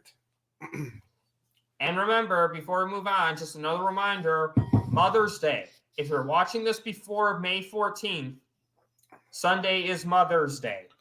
If you're watching this on May 14th, I already got Mama gift tray. I already got Mama gift tray. What you doing?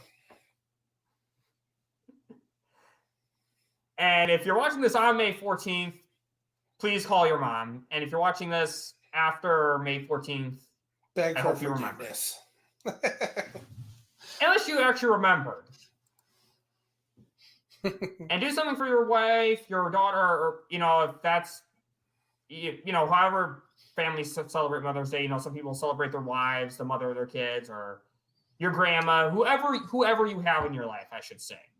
Whoever you have in your life who gets celebrated on Mother's Day. Don't forget to celebrate that person. Anyway, before we move... Oh, Corey, it's a secret. To even myself, he says. And we'll say hi to another guest in a minute, but I have to bring this up. I have to counter this. No, Alderaan everyone can pronounce. I don't think anyone can pronounce the actress who plays Lara. So Retro Nerd Girl can. What up, Retro? What's Thanks up, for stopping by. Retro Nerd Girl. And she had a fantastic show earlier today, talking about Visions 2. Oh, great! I have to check that out. I know she streams a lot when I'm working, and definitely don't want to do that while working. Mm-hmm. Or watch a show while working. Anyway, we're gonna move on to other characters.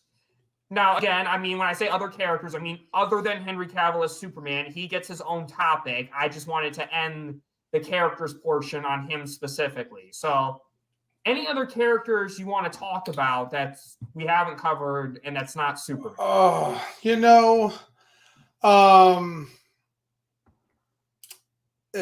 It's like we mentioned, Batman. We could go into a little bit of some of the other characters, but kind of popping out of my head is Colonel Hardy. He was a great character. You got Perry White, who did a fantastic job. Those were huge characters. But I would say out of characters outside of those main ones, and Carvex, Samantha Wynn, shout out again to Carvex, Samantha Wynn. I think, when you think of other characters, Ayelet, Trey? Ayelet. Yeah, no, Carter. Jimmy Olsen's not in this one. I think the Jenny character is kind of meant to be kind of to replace Jimmy Olsen. He's a badass CIA agent who gets killed. But I think the other character that we have to kind of mention or give a shout out to is Harry Lennox.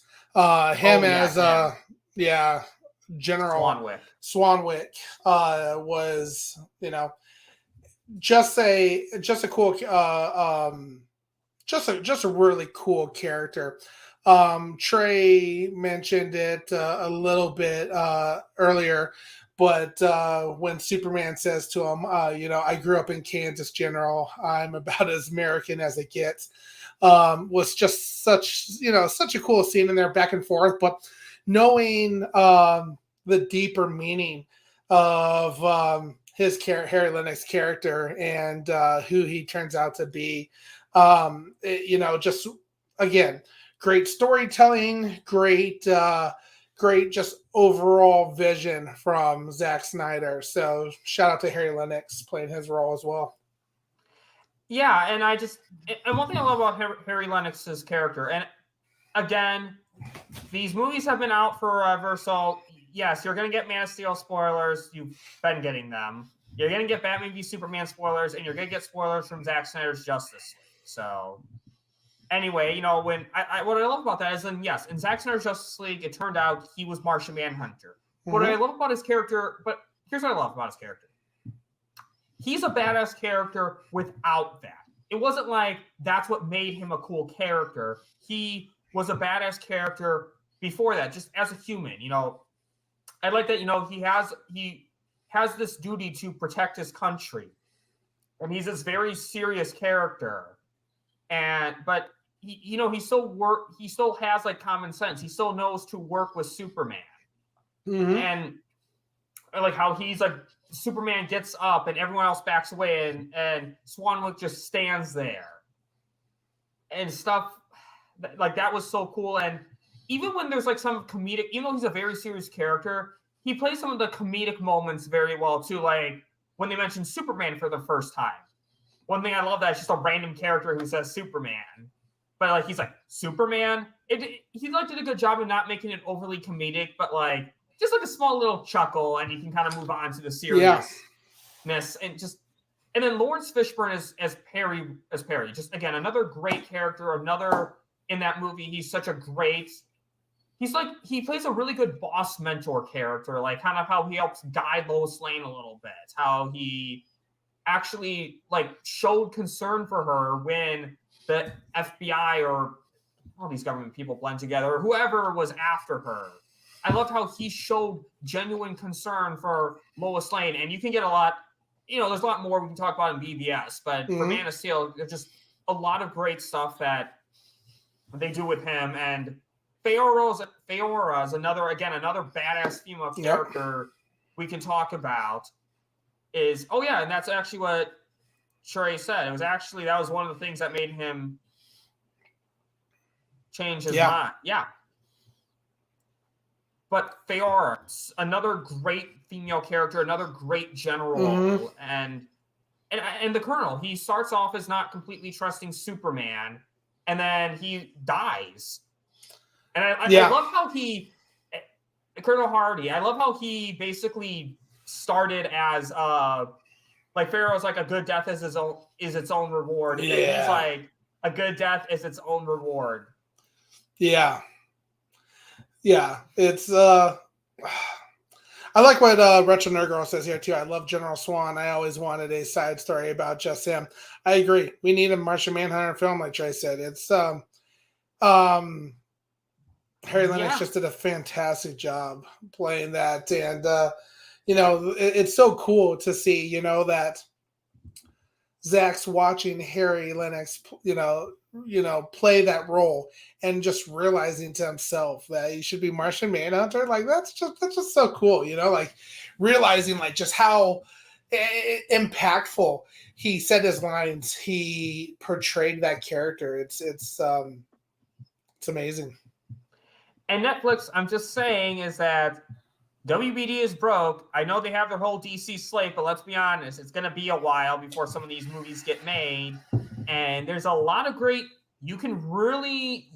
there's a lot of Snyderverse stories that you could really be useful on your platform, especially if it takes a while for you to be able to do the Justice League movies. Again, assuming this is so happens, but we both have faith it will. Just saying, if it takes a while to get the whole cast together, this would be another great project that people would pay money for, that you would get subscriptions for. So, just saying. But there's so many good characters. The fact that you can't, we could really spend a whole stream just talking about all these other characters, like Feora, the Colonel Hardy, and, Emil Hamilton. I liked his character as well, but a fun fact about Emil Hamilton, the guy who worked for him, guess what? He played Emil Hamilton in Smallville. Oh, yeah. Yeah. That's right. It's clear that Zack Snyder is a huge fan of the Smallville series. There's so many nods to Smallville in Man of Steel. But that's another thing I wanted to bring up while we're talking about other characters. But yeah, I like that Emil Hamilton was someone else who was willing to helped save the day. He was another important part of that. Yeah, I guess when I think of Emil, I always think of Lost World, Jurassic Park Lost World. Trey, correct me if I'm wrong. Is that's the second one, right? Lost World is the second. Yeah, Lost World is the second one. Yeah, he plays Eddie Hyde. Yeah. Oh, I didn't know he was in that movie. Yeah. Eddie, Lost World. Trey.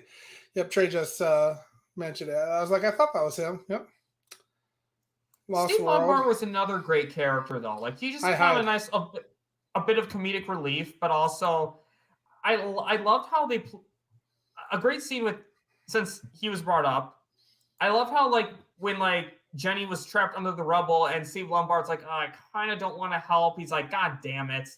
And he gets that shovel to help get the rubble out. Just another great.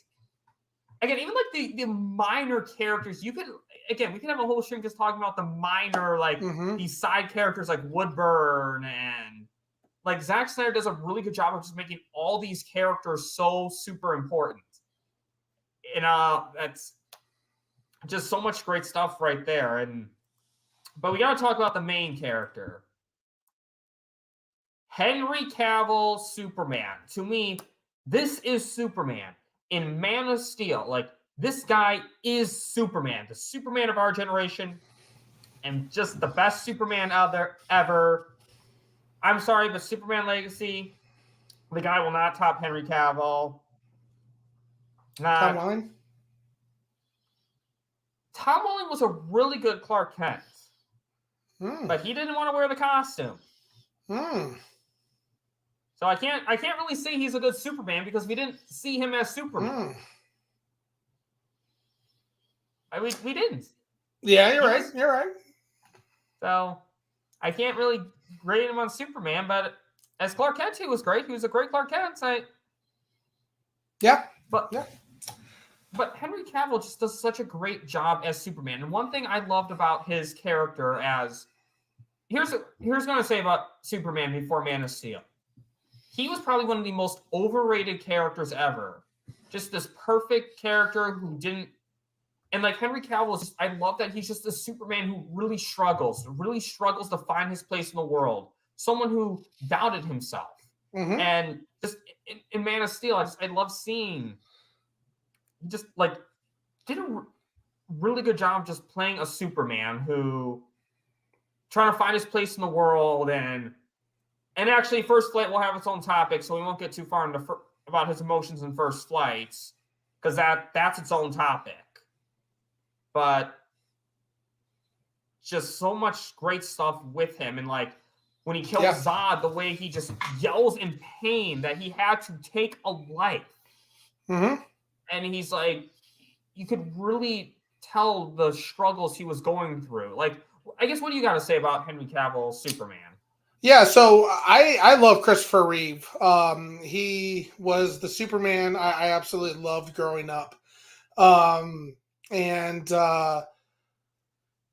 Christopher Reeves will always be a special Superman near and dear to my heart. Then a little bit later, was a fan of Smallville. Obviously, and started to realize that my favorite part of Clark Kent and Superman is the struggles of being human and Kryptonian, living on, growing up, trying to keep his secret, and just that humanly struggles that he goes through. Like Superman has always been just an amazing character to me, because he has to, treat things so delicately, so gently in the world. Like think about it, like he could take a step and just like smash through the ground if he wanted to, and he can, open a door.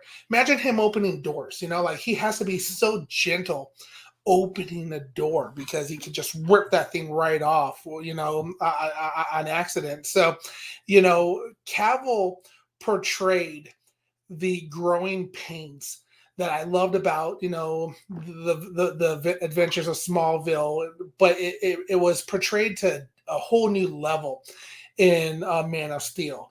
That constant conflict of right and wrong, growing up, learning these, amazing superpowers that he has, from, X-ray vision, super strength, to flying, and everything that he's able to do. It was a learning curve the entire way, and we really got that feeling and vibes from Henry Cavill's portrayal of Clark Kent. It was a hero's journey, and it was difficult to become the Man of Steel that he was by the end, and we even still see him grow throughout the other stories as well. So Henry Cavill did a phenomenal job. He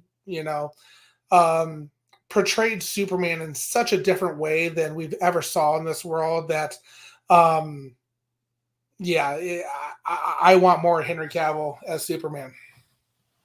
Same here. And one thing we got to remember is that with Zack Snyder's arc, his pentology, really essentially is about Henry Cavill, his character becoming the Superman that we all know and love.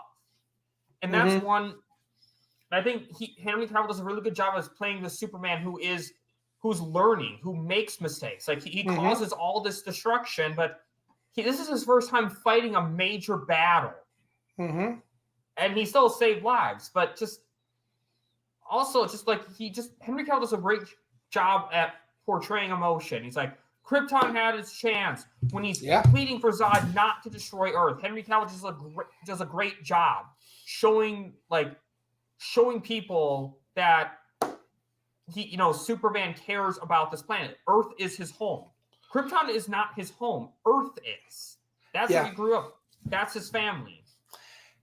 And just seeing the emotional distress that he's in when he's trying to hold back Zod's head from, laser beaming eyes, killing the kids and the family, before he, kills, the grief and the restraint that he shows when, Jonathan Kent is about to get swept up by the tornado. The heartbreak, and the pain that he goes through in the early side of things, where he's a grown man and he's still getting bullied, and he tries to stand up to do what's right, and guys pushing him, and he doesn't go anywhere, and but he can't, fight back, punch back, and you see the pain on his face in that scene. Yes, like he's like turns around and he just like holds it in, and like even after the guy throws a can, obviously it didn't hurt him, but just the principle of it. He's just like, and the way he's like, I'm gonna have to ask you to leave, because he's like, he wanted to be like, or else I'm gonna beat the living shit out of you, but he couldn't. He couldn't. But you can tell that's what he wanted to say, because he could do that. He could have taken that guy and just been like, pow, pow, get get the fuck out of here. Mm-hmm. And not in the first 15 seconds. I think YouTube will be okay with that. But anyway, it's just he could have done that, and Cavill did a really good job showing that restraint.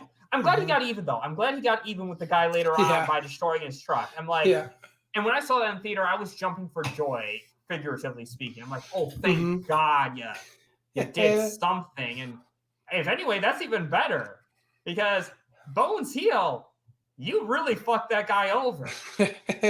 Oh my God, I promise I won't keep dropping these F-bombs on this show, but my God, just the way he just destroyed his truck, he really was like, I like that he got even.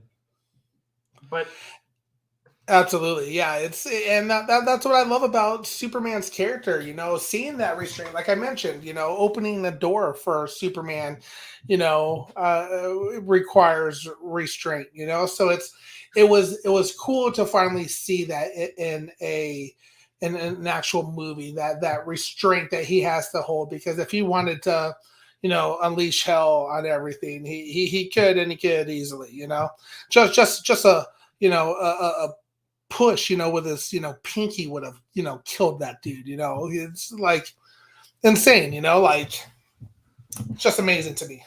When you kept saying open the door, like I have it, like I'm like sitting right near the front door, and I keep picturing it now, just opening up with Henry Cavill in his Superman suit appearing. It's like, but trying to keep that door open for Henry Cavill to come back. Yeah, and just I'm going to kind of say this right now, Netflix. You lost Henry Cavill because of creative differences with The Witcher. We know all that. He wasn't happy with that. He's a talent. What better way to repair a relationship with him than getting him back to play Superman, than getting him back to a role that he was announced to come back for, that, certain other people don't understand, that you don't toy with fans. Anyway, I'm just saying, you would win so many people over. You would definitely win him back. You would win Henry Cavill back 100% if you got him back as Superman to, at the very least, finish his arc. And that's kind of how I feel about his arc, is that Man of Steel 2 isn't required for his arc. It's definitely neat. It's definitely, yes, it is. Would love to get Man of Steel 2. I would still love to get Man of Steel 2 100%. But like the Pentology, at least, they're just saying, at least you can finish that story off and get Man of Steel 2. Who knows? But again, Superman to me was just overrated character before Henry Cavill. But again, just seeing someone who does struggle, someone who does and like gets better. And like at the end of the movie, you can see he's kind of picking it up a little bit. He destroys that satellite. He's a little bit more confident at the end. But just so much with Henry Cavill, so much. And again, I really love his emotions in the first flight scene. I'm not going to talk about that though yet, because that scene is too good that I had to make it its own topic. But before we get to First Flight, I want to get to music. Now, I'm going to kind of say something that's going to piss a lot of people off. I'm kind of glad they didn't use the John Williams theme in Man of Steel. I like that it was something different. I know that Zack Snyder, I guess he wanted to use the John Williams theme, but he was blocked from using it. Honestly, I think that worked out for the best, because I think that Hans Zimmer theme is it's something different, something unique, and it's something that really separates Henry Cavill from the other versions of Superman. And honestly, other than the fact that people associate with Justice League now, I didn't really like that they used the John Williams theme in the Black Adam scene. Now, that wasn't enough to make me boycott it. I want to clarify, I was still happy to see Henry Cavill back. But I really feel like the Hans Zimmer theme goes very well with his version of Superman. It's such a powerful, badass scene. And what do you think about the Superman theme for this movie?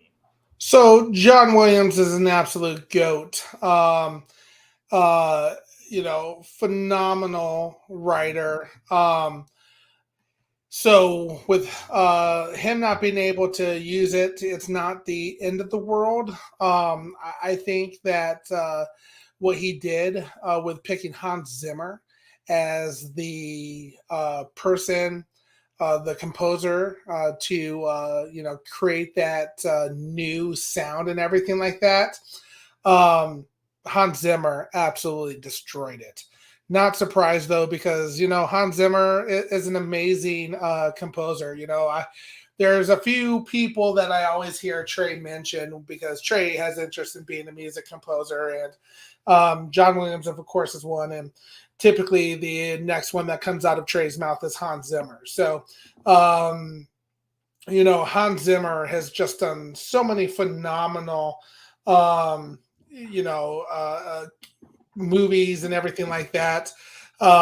So just the theme that he was able to come up with in the flight, and just that boom boom, Trey's the music guy in the Bat Channel, but I tell you what, I listen like Trey has literally. If you go on a road trip with Trey, his iPad is just nothing but music, composers, actual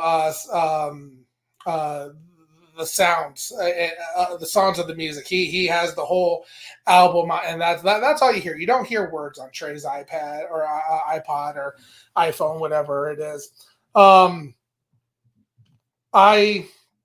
only have a few, and the Man of Steel flight theme is one that I have on my end that I keep, and it's just a beautiful soundtrack. His concept and his idea that he was able to create it added another theme song for Superman, in my opinion. There's two theme songs for Superman, and Hans Zimmer and Williams both own it. So it's yeah, I can't say enough high remarks about what Hans Zimmer did throughout his entire time composing Man of Steel. I agree, and you know what I think they should have done? Obviously, it's too late now because Black Adam's already out, and right now they're not going that way. But I always felt like, since the whole point of the arc was Henry Cavill becoming the Superman that we know, what I think Black Adam should have done was kind of do a theme that's a medley of John Williams and Hans Zimmer. You could do it. I mean, in one of my bands, I literally played a song that was a medley of Jingle Bells and Stars and Stripes Forever. Songs can mix. Songs can mix pretty well, and I think they should have done and played a version of those two themes combined for Man of Steel 2, Justice League 2, Justice League 3, and at the end of Justice League 3, when he is the Superman we all know, that's when you do the full John Williams theme in all its glory to symbolize that he is now the Superman that we know.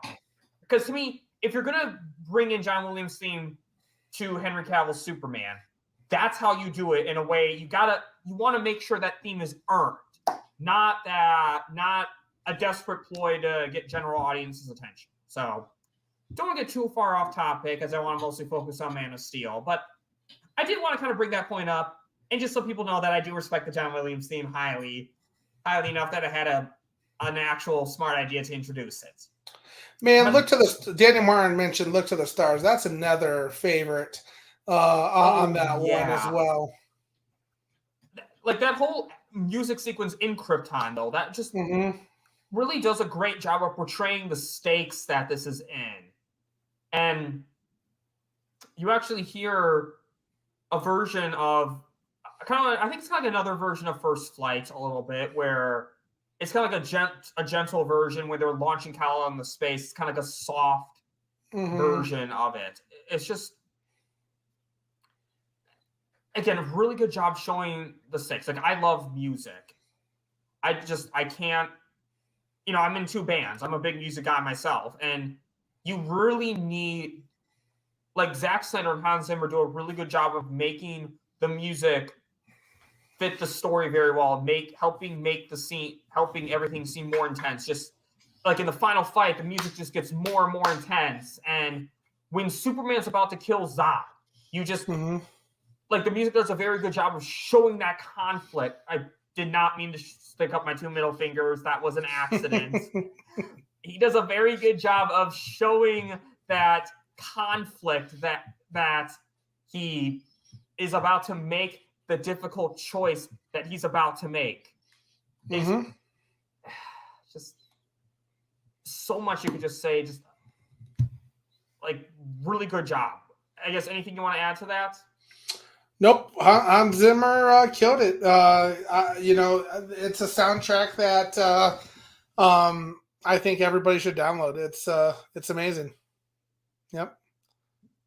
Yeah, 100%. I actually kind of want to pull up all these comments because I kind of want to end the music topic, and we'll actually talk about music a little bit more in this next topic because it's an important part of this next topic. Really subtle yet powerful crescendo. Especially, you know what? Let me just pull this up. The first flight. Honestly, probably one of the best Superman scenes ever. Just my personal favorite in Zack Snyder's Justice League, but this still is in my top. This is definitely in my top 3. Just seeing the music, just the way the music plays, and like as he like struggles with learning to fly, when he's actually finally flying for the first time, the music just plays this powerful, happy tone. And Henry Cavill does a really good job of showing like the way he just smiles, and he's like, holy shit, I'm flying. You can just like see that in his face. He just like the music and Henry Cavill's acting does a really good job. Like together, just really makes that scene work. Makes that scene so powerful. Yeah. They did an amazing job building up to it. You know, just him standing there, and you hear, them talking, and you just see just like him, like kind of standing, getting ready to become the man who he's destined to become. And you see kind of the power that he's starting to really see and show with the rocks kind of floating, or getting ready to, as he takes off. And that first one that he goes for, it's kind of a more of a jump and everything like that, and he comes down, and he goes the scene, the portion of that first flight scene that always makes me just like kind of awe and adore, is when he's flying, and he has the both hands up, and it's like the kind of like the struggle for a second, and then he kind of like smirks, and he's like, holy crap, I'm flying. He's like, yeah, what I'm talking about, like he's like he catches himself, and it's just fun to see. And then he pushes it through the limits of the cannon, and then up into space, and you get that classic overall look. In my opinion, the first flight is the best flight, scene that Henry Cavill does, in my opinion. Yeah, Henry Cavill does such a great job with that scene, and just I love how like he bounces in the snow. And like one thing I like that it was a bit of a struggle. I mean, he's flying. That's going to be hard for anyone who has abilities to do. And I like that he did crash a little bit. Yeah. I like that once he falls in the snow and he like gets back up, he has like a certain look that he's embracing. It just like I know it's a small little detail, but he just like the way he just kind of looks up and he just flies again, really powerful up into space. It's just that was like really cool when we saw that in the trailer too. That was another great trailer where he just like flies and all the way up into space. Yeah, that like Daniel Martin says here, when he hits the mountain too, was great as well, and it shows his persistence, getting back up and giving it another try and going for it again. It's yeah, it was really fun, and again, shows the struggle of him trying to fly. It was a fun scene. It really was. And just, again, my third favorite, or third or second, I can't decide. I'd say my first favorite is absolutely the scene in Zack Snyder's Justice League when he returns to fight Steppenwolf. But still, that scene, very good. And why I do think, even though it's not necessarily part essential to his main arc, it's still, I still want to see that second solo Henry Cavill Superman film. And I mean, honestly, I was excited for Andy Muschietti to direct the film because it clearly seems that he respects Snyder's work, and he can add a little bit of his own flavor to it too. Just as, again, I want to clarify for anyone watching, I absolutely wanted Zack to direct the sequels to Justice League. You know, his arc, his pentalogy. That's what I wanted Zack Snyder to absolutely direct. But anything outside of that, including Man of Steel 2, and I'm going to, or Man of Tomorrow, we'll call it Man of Tomorrow, I was totally open to another director doing as long as he respected Snyder's work. And Netflix, I'm going to say this to you again. If you want to win Henry Cavill back, make this deal happen. It's going to be a while before James Gunn can get his film out, it seems like. So get a Superman film out. Get Henry Cavill. Get that second solo film out. You'll win so many people over. Just anything you want to say about the First Flight? I think the thing that I like the most about the First Flight is this flight was for him. It was him showing for the first time how far he can push the limits of his powers, and how this is just the beginning for him. That's why this First Flight scene is my favorite. It's the most, it's him, realizing that he can really do anything. He's super OP. What can I say? Super OP Superman. He's amazing. It was the First Flight was for him, and that's him going through the canon scenes and everything like that. Kind of for once, realizing who he is and finding joy in life. It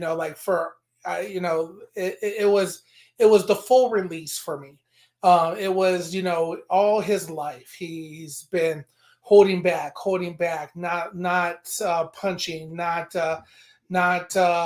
being allowed to, hit back or do things. And this is for the first real time. And his little giggle that he has and smile is just so endearing that this is the first time he's truly enjoying his powers and what he's able to do. And that's why the First Flight will always be my favorite flight. I never even thought of it like that. Wow, I didn't even think about that. Okay, that's at least my second favorite scene now. That one, I mean, again, I don't know why. I have a personal love for when he comes back as in Zack Snyder's Justice League, and I don't really want to get too far into that because that's a scene for another review. But I never even thought of it like that. You're right. Like, he really gets to just unleash as Superman because, he had to hold back as a kid. Let me know if I'm cutting off the internet connection symbols going.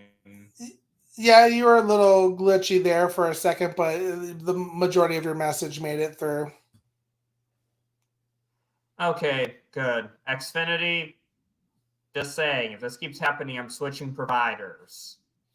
But yeah, Batman, that's why, even with the ZSJL, and don't get me wrong, I love that one too. It's him going to save the day and go, rejoin the fight, and it's a great scene. But just the fact that he was finally able to enjoy it for once and put that smile. Literally, if you rewatch that scene, you'll see him giggle a little bit.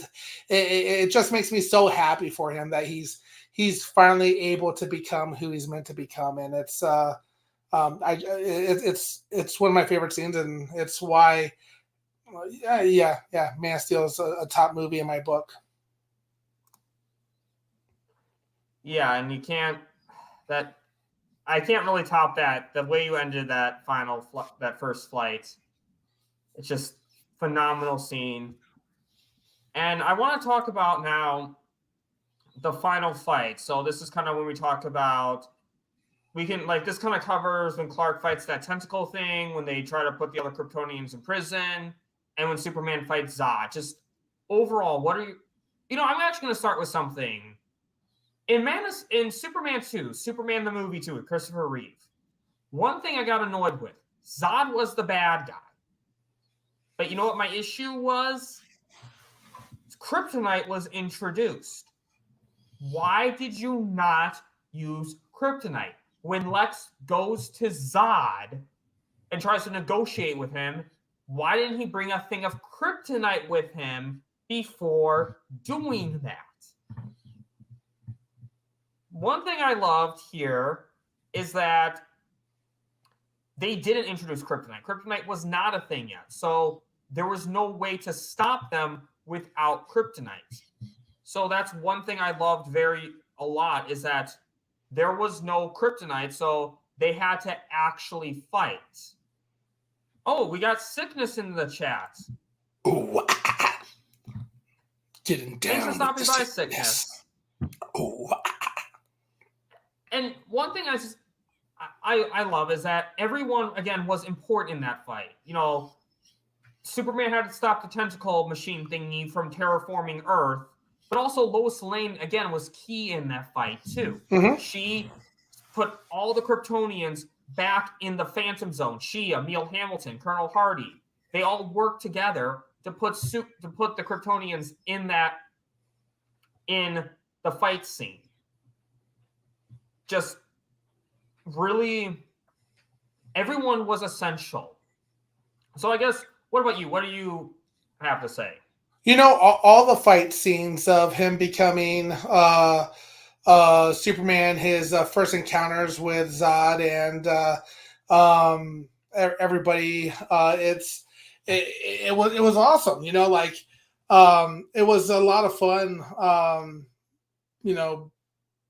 Living in this area and seeing the hometown, especially being a Superman guy, see all of this surrounding area and this fight scene in Plano and where the gas station is, and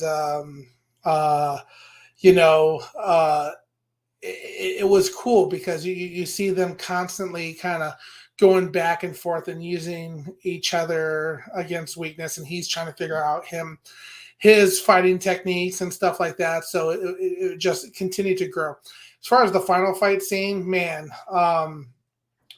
what a whirlwind of excitement. There were so many things going on.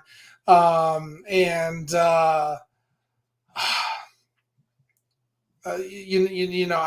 always, when I think of it, the thing that I always think of is when he has to kill Zod, and just the sheer pain of him having to do something that he didn't really want to do in order to save his new family or his new world was amazing.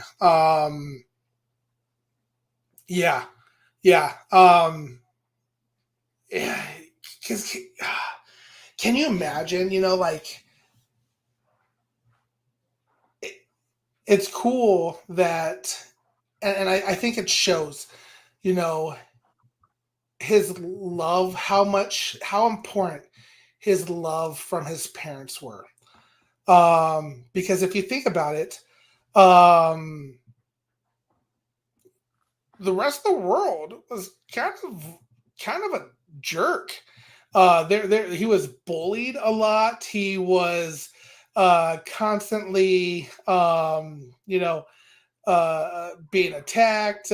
People were messing with him. He had these, constant, issues, and with the world. But if it wasn't for the love of his parents, that really showed him, what the true humanity of the world is. What would have happened if he ended up joining Zod and allowing the world engine to change Earth? Like what was really stopping him other than that? He just first, was starting to get to know Lois Lane. So, I constantly go back to like his, how much his parents showed him love and how much that love, spread through him to love the people around him. And, even as a grown man, like we saw earlier in the movie, he was getting picked on and could have easily said, you know what, Zod is making some great points. These people, let's switch it over. And no, he chose compassion, he chose love, and he fulfilled his father's wishes and goals, both fathers. So yeah, the final battle scene is such a crucial point of the movie because it obviously plays a role in Batman v Superman. The destruction, just the pure destruction. Like somebody said when he flew through the IHOP, when he's crashing through the buildings, and we saw more of it in Batman v Superman. Like this was total destruction level things that were going on, billions of dollars in repair work for it, and man. Krypton had its chance, and it was just an amazing sequence of events of showing how he chose compassion for the human race and showed love and was going to stop the threat at all cost. Yeah, very well said. And that's, again, one thing that Henry Cavill does a really good job is just showing how much he's just trying to help the people. And like not just the final fight, but all these fights. Just little details like in Smallville, he's like, go inside. And yeah. I know this is not the final fight, but I have to talk about this part. The way he delivers the line, you think you can threaten my mother. Just another great scene in the fight, in one of the fight scenes. But just the final fight, I like that Zod foreshadows what Superman will have to do very well. Either you die or I will. That's what it was. And I like that the movie really hammered home the stakes, is that even when most of the Kryptonians were trapped, one is still a threat. And it was a big fight. And again, I like that there was destruction, because that's what would happen if two superpowered aliens fought. But here's what Man of Steel did better than other movies. When Avengers had destruction, it was just all fun. Oh, we're fighting bad guys. Yay. But in Man of Steel, it felt more like there's consequences to that destruction. You see little details like during that fight, how Perry and Woodburn have to save Jenny from the rubble. How people are evacuating. Just in Man of Steel alone, you really see those consequences of that destruction. It's not ignored. It's just what would happen, what sucks, but that's what happened.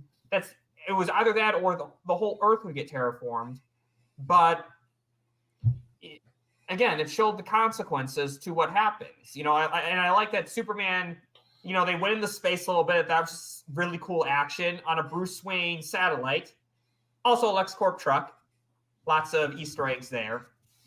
But there's just so much fighting that so much of the fight that's just so cool. And the way Colonel Hardy delivers it's a good death is its own reward. Just badass line all around. There's just so much you can really say about that fight, but really what it hammers home, Superman cares. He is the hero of Earth. He cares about Earth. He chose Earth as his home, and he will do anything to protect it. And including making the difficult choice to kill Zod. I like that they didn't take the easy way out. I like that they didn't try to find some weird way he could be imprisoned, especially because they didn't have kryptonite.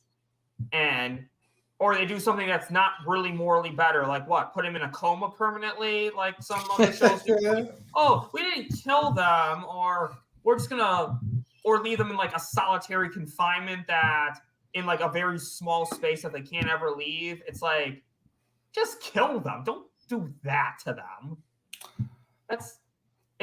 Or like, I think about the Flash TV series in season 1, how there's this girl who could teleport, and it's like, and they, anywhere she sees, so they put her in a very small container that she can't see.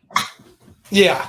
That's more morally okay than killing them. You weren't ever going to let her go. That is the more morally acceptable thing to do, as opposed to killing them. Yeah. You're right, Bad Dan. They used the killing of Zod in such a crucial and important way. It was heart-wrenching for Superman. Just the crying scream that he gives out after he does it. It's just shows the pain and agony that he was in. It was amazing. And actually, this kind of transitions us to our next topic a little bit. Actually, one of my favorite ones to talk about, common gripes. So we all know we're Zack Snyder fans, but one thing we know about being OG Snyder fans, having to defend these movies constantly. And it started with Man of Steel. You hear complaint after complaint after complaint about stuff. And really boil down to it, they're just stupid complaints. I know I don't mean to be blunt, but no, actually I do. Some of these complaints are some of the stupidest complaints I've ever heard. And one thing was, I actually want to kind of tell you a funny story. So I was in Chicago. There was this traveling South Park exhibit.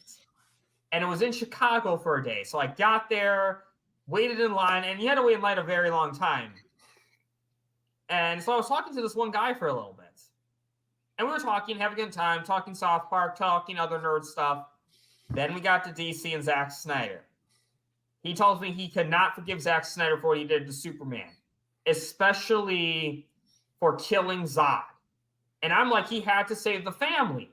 He killed Zod in Superman 2, a depowered Zod, and he smiled. And he's like, oh, fine, then I hate Superman 2. Changing their argument when they realize that you're bringing up good points. He's like kind of panicking, like, oh, I hate Superman 2. So then we were only halfway in line when this happened. I turned around and I gave him the signal, don't talk to me, basically. I was like, you tried to talk, I'm just like, put my hand up. Like, you can't see it from the camera, but that hand up, like, leave me alone. And it was basically an awkward silence for the next half until we got to the actual exhibits. So a story I just kind of wanted to share, but because it really helps transition us to this topic. Mm-hmm. I think this was a very brave thing that Superman had to do, because I always hate that superheroes always have a way to get out of killing somehow. It's like, oh, I'll just magically I have a Phantom Zone projector in my pocket. Here, we can just do that. No, he had no choice.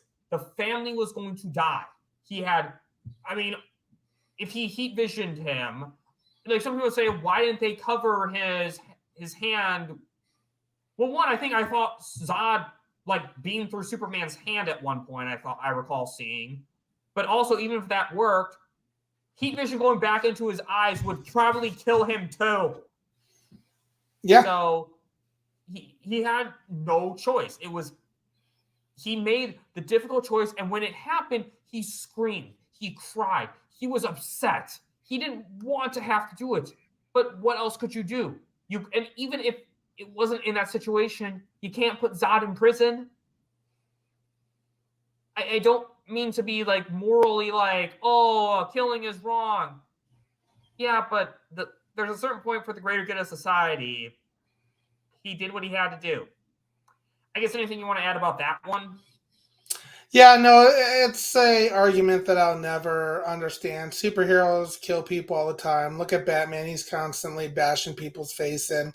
And more importantly, look at I feel like that comes from like Marvel fans sometimes too about that. But look at Punisher's body count. Like it's a stupid argument to have. In reality, I believe in peace through superior firepower. You got to do what you got to do.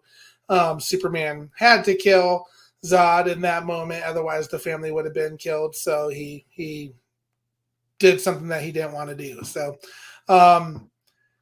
yeah, no issues. It's a stupid argument, in my opinion, to have.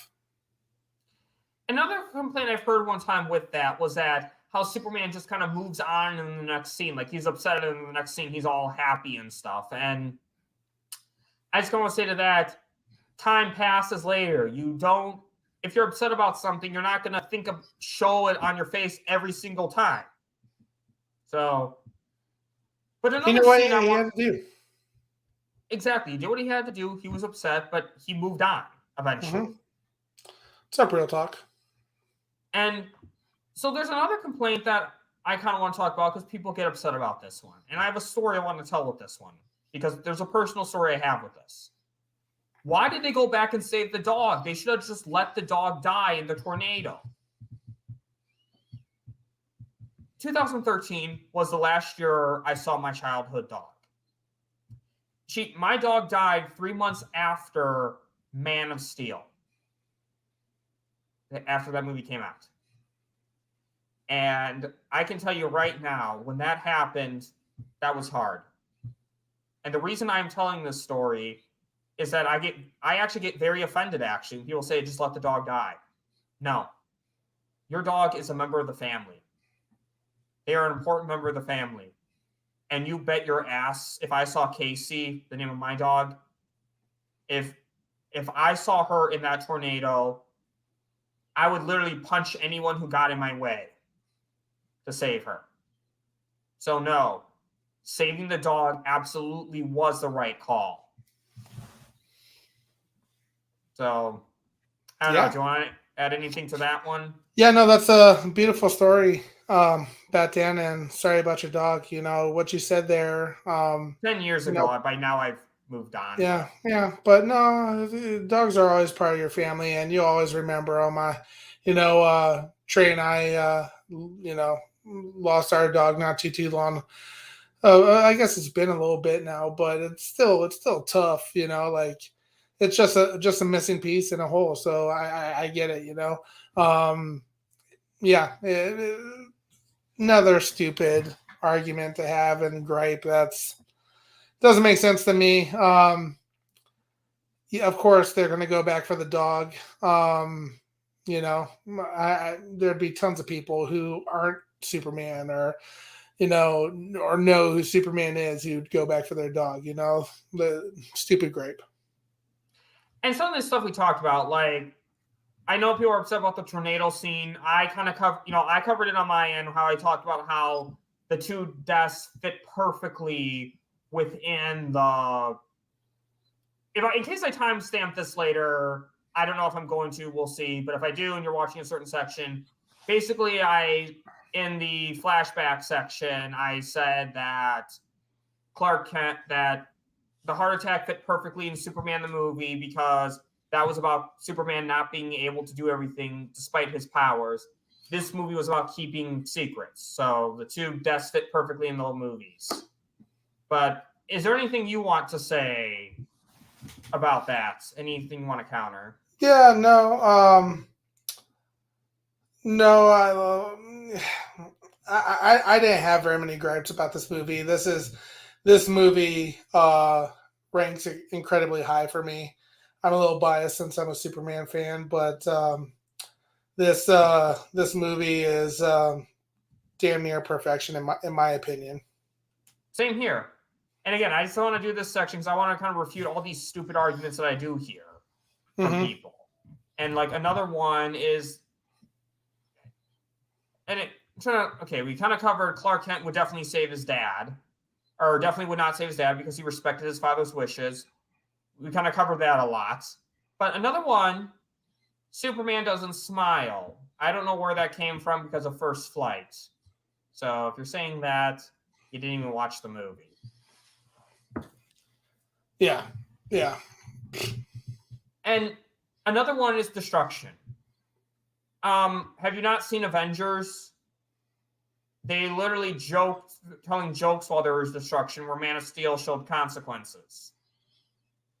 So, again, another stupid point. I think what it comes down to is people can't verbalize why they don't like Henry Cavill other than or Superman of Steel, other than the fact that they don't like the DC universe or they're, Nostalgia blind. Yeah. Mm-hmm. Is there any kind of common gripes that you want to refute? I'd refute them all. This movie was fantastic in my opinion. So I rate this movie incredibly high. And we'll get into your rating later. Don't give me your official rating yet. Mm-hmm. All right. Before we get to the overall ratings, I just want to kind of get to other things about this movie we loved. Anything we didn't cover, anything we cover, any previous sections that you're like, oh shit, I forgot to bring up this part. No,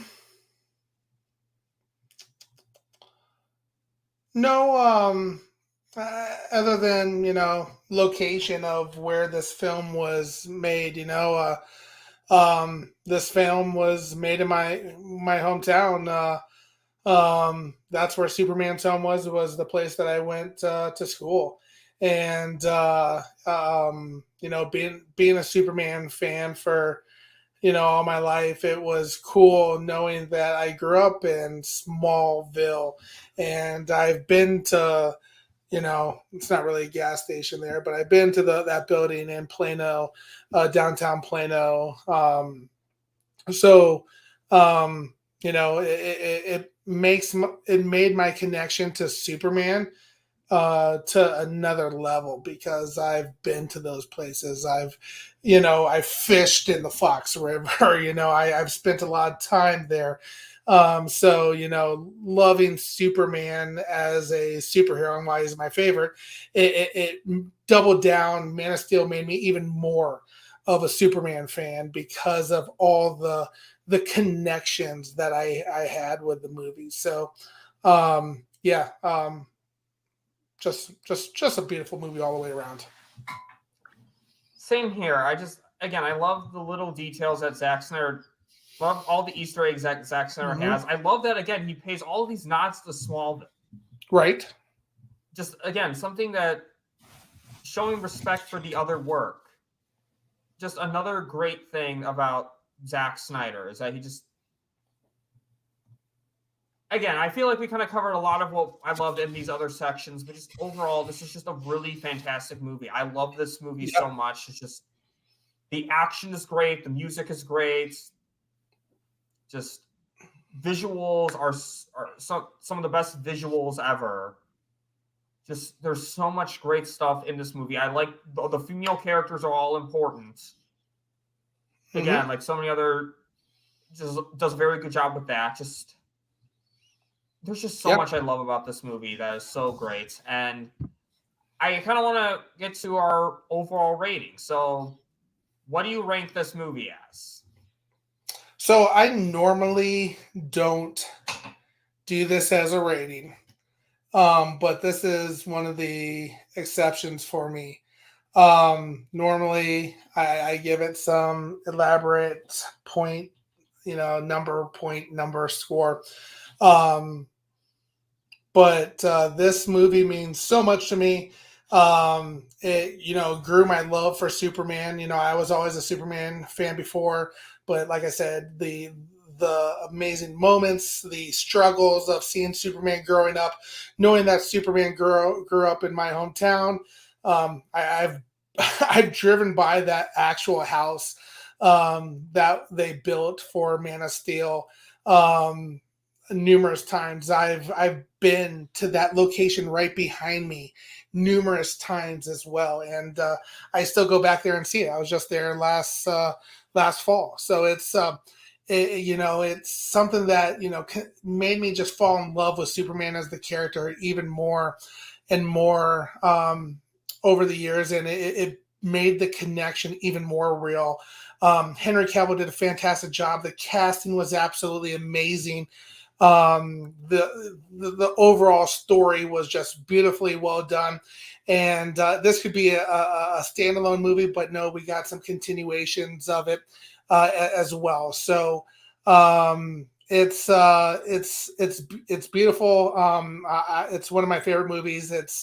It's a movie that if I only had 10 movies that I could take to an island or I'm stuck with for the rest of my life, Man of Steel is one of them that I'd be taking with me. So to me, I understand everything that kind of happened and the way it flowed. So no, I don't have the issues and the gripes that other people have. The sheer disrespect that Rotten Tomatoes, I think it's like a 50% from a tomato meter. I think we mentioned before. And then even an audience score of just like, I think it was like 70%, 75%, something like that, is just absolutely ridiculous. For me, it's a solid 10. It's a masterpiece of a movie, and yeah, just means a lot to me. Yeah, I have to give it a 10 as well. I'll be honest, I wanted to give it a 10, but I was like, I don't want to. Would I be too much of a douchebag to give it a perfect score? But you gave it a perfect score, so I feel a lot more confident in giving it a perfect score. And no point anything, because 10 is, like, by definition, the maximum. So yep, 10. I love this movie. It really made me appreciate Superman as not this overrated perfect character, but seeing a relatable, for lack of a better word, a relatable human that struggles like we all do in life. mm-hmm. And it starts this universe that I love that has got me through so many dark times. That's helped me make all these friends like you, Super Bro Corey, like Trey, Syl, Mikey, Skywalker, Zod Rider, and Mm-hmm. everyone, all these people that mean a lot to me. And I owe that all the way to Man of Steel, to the start of. And again, I just want to say the reason why we talk about Cell isn't to overdo anything. If we creators or fans, we just want to see a conclusion to the story we all love. That's all we're asking for with this hashtag Sell to Netflix. Look, I don't care if James Gunn does like a whole 5 of his own Superman movies. I don't care. I just want to see the conclusion to the story that we all love. And I'm going to say this, James Gunn, I promise you, people will be a lot more accepting of your Superman if we see the conclusion to ours, the proper conclusion, finish, story arc to the character. We're going to compare Henry Cavill to your Superman no matter what. But at least if our story is finished, we'll give yours more of a shot. So just saying, I kind of broke the rules of engagement using Cell and talking to James Gunn. Sorry about that. But I think it's just a point I want to make. I think, and I just kind of want to transition to what's coming up. I guess one thing, again, I kind of want to say with this topic, don't forget the Cell shirts are, I pinned the comment in the chat and it's in the description, by Noel Leon Flores. Great shirts. Money goes to AFSP. Go support AFSP. Buy some shirts. Not this one because it's sold out. It's no more. That was a limited time run, but these ones are going to be on for a while. So I guess I'll blow you up. Anything that you have coming up that you want to... Oh, wow. Yeah, no. Thanks, Bat Dan, so much for having me on today. It's been such a fantastic time talking to you about Man of Steel. It's Superman is such an important character and something that I've always loved. I remember as a little kid, driving up to Illinois from where we lived to visit grandparents and family in Illinois, and I was always so happy on those road trips when we would stop in Metropolis and we'd go to the big gas station and you could put your head in one of the cutouts of Superman, and that started to really just grow my interest as a young boy. I like young boy, or just falling in love with Superman, and then just knowing that he's a normal, for the most farm town boy that grew up with normal parents, but had these superpowers since he's technically from Krypton, and the struggles of growing up with that, and just learning to be more comfortable with himself and the struggles that he goes day in day out has always made me love Superman. Truth, justice, the American way. It's Superman just means so much. And you know what, there is a scene that that we didn't talk about, that because there's so many beautiful scenes. On My Planet It Means Hope, and that's something that I've always loved about Superman. He's hope, he's truth, he's the American way, and that's something that. Well, thank you, Trace. Appreciate you, brother. But it's why I've loved Superman so much, and seeing Man of Steel, and again, I know I keep harping on it. Growing up in Yorkville and seeing that house that they built for the movie, and seeing Plano, and oh, such with an H. On My Planet Means Hope, Trey. It's just so meaningful and impactful to me. So that's why I rate it so highly. It's why Man of Steel is a 10 in my book. It'd be a movie that comes with me to a deserted island that I can watch forever. So it falls in that top category. As far as what's coming up, on the Bat Channel, we always have something going on, some few tricks up our sleeve. We've had some amazing shows recently. The big one for the Full Circle event had Samantha Wynn and Wayne T. Carr on the show. They were absolutely phenomenal. There's some other things that we're kind of planning with the Bat Channel, some really cool things. Trey is going to be seeing Hypnotic this weekend, so he has a Hypnotic reaction.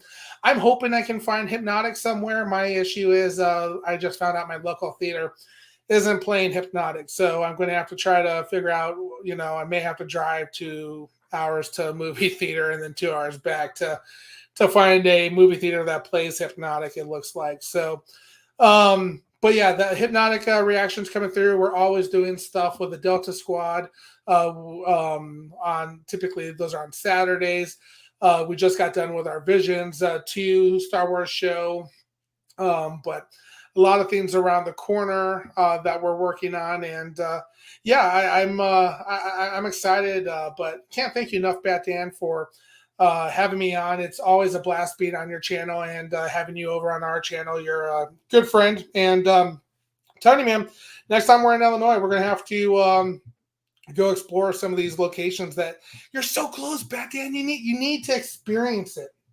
We need to take a picture of you right there. So, but yeah, more special guests and interviews coming, like the Bat Channel said. It's getting really exciting over there. It's since those big interviews, we've kind of opened the doors, and we just want to continue to build and grow.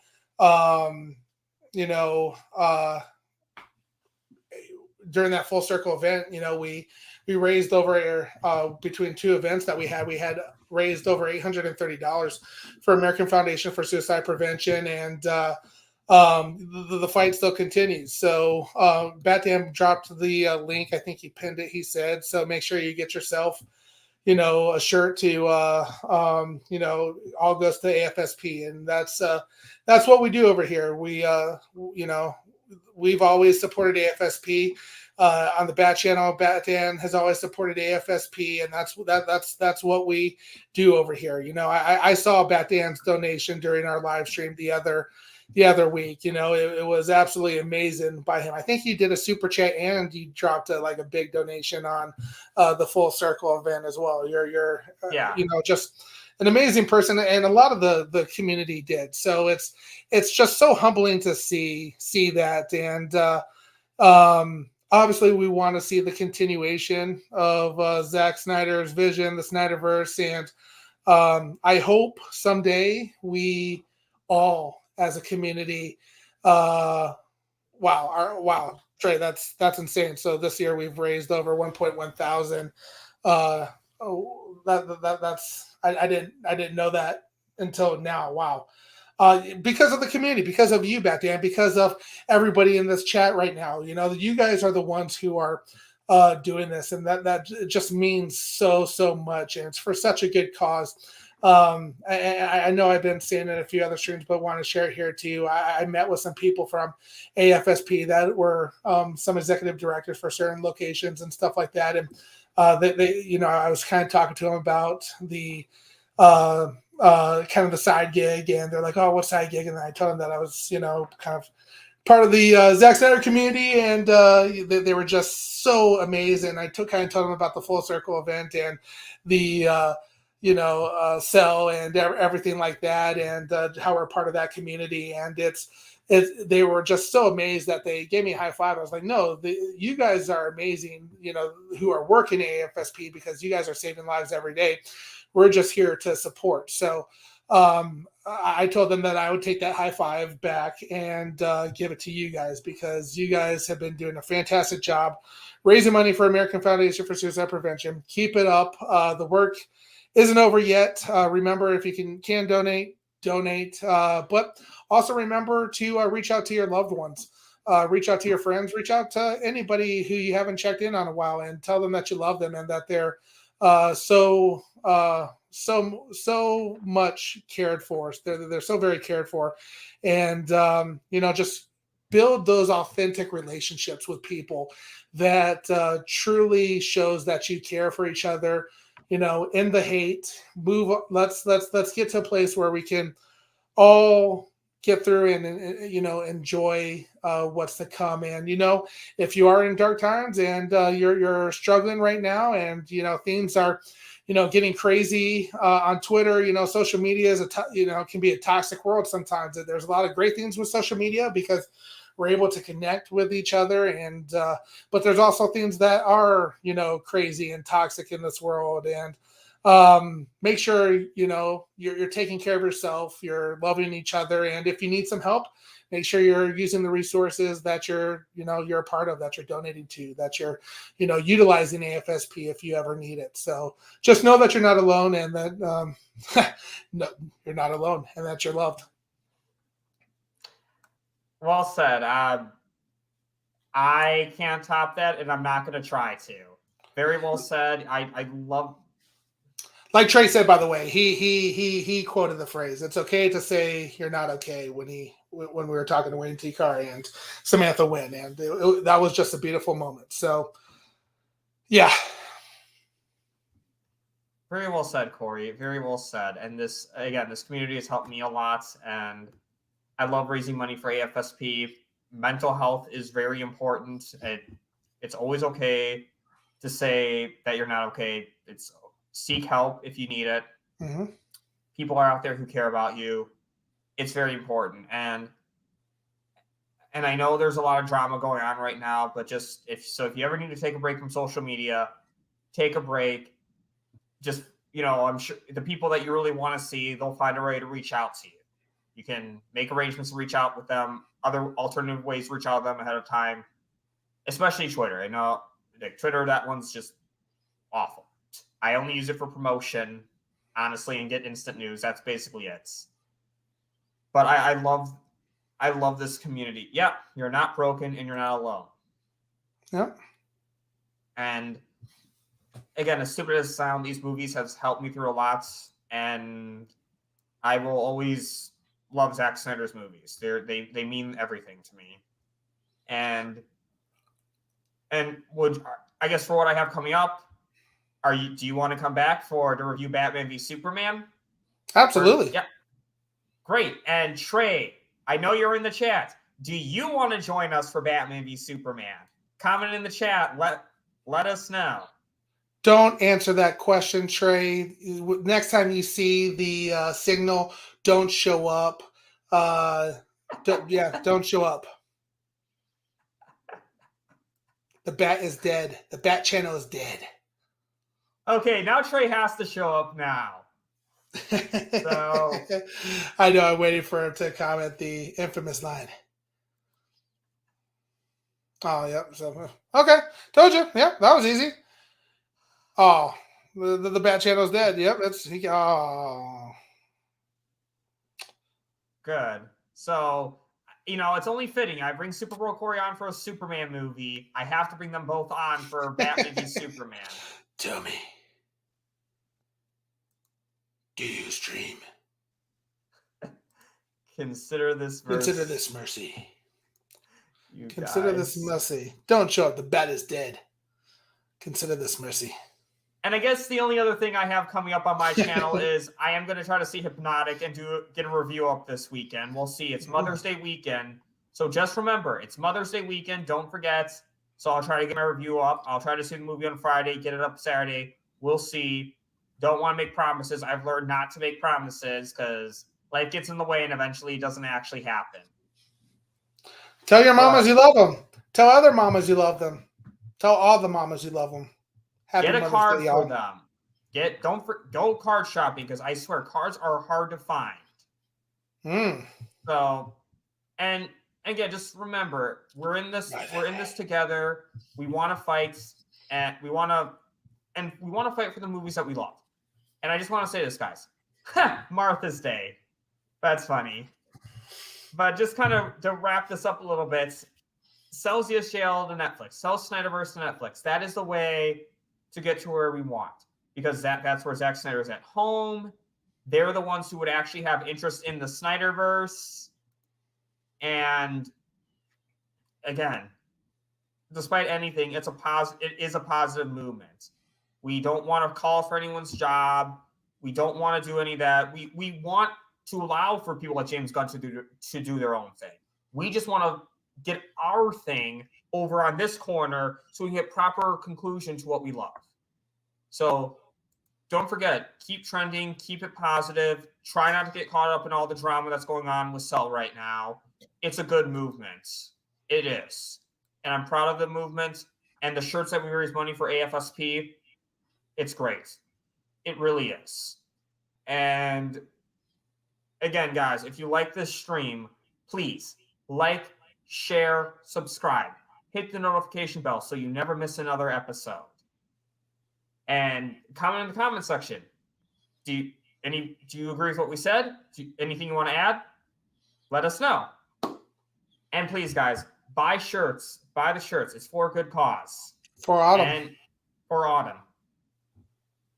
This is, again, I've had a really great time having you on, Corey. And I hope you all enjoyed this stream. And lastly, like, share, and subscribe to Bat Dan. He's the best. And the Bat Channel, too. Don't forget the Bat Channel as well. And have a fantastic day.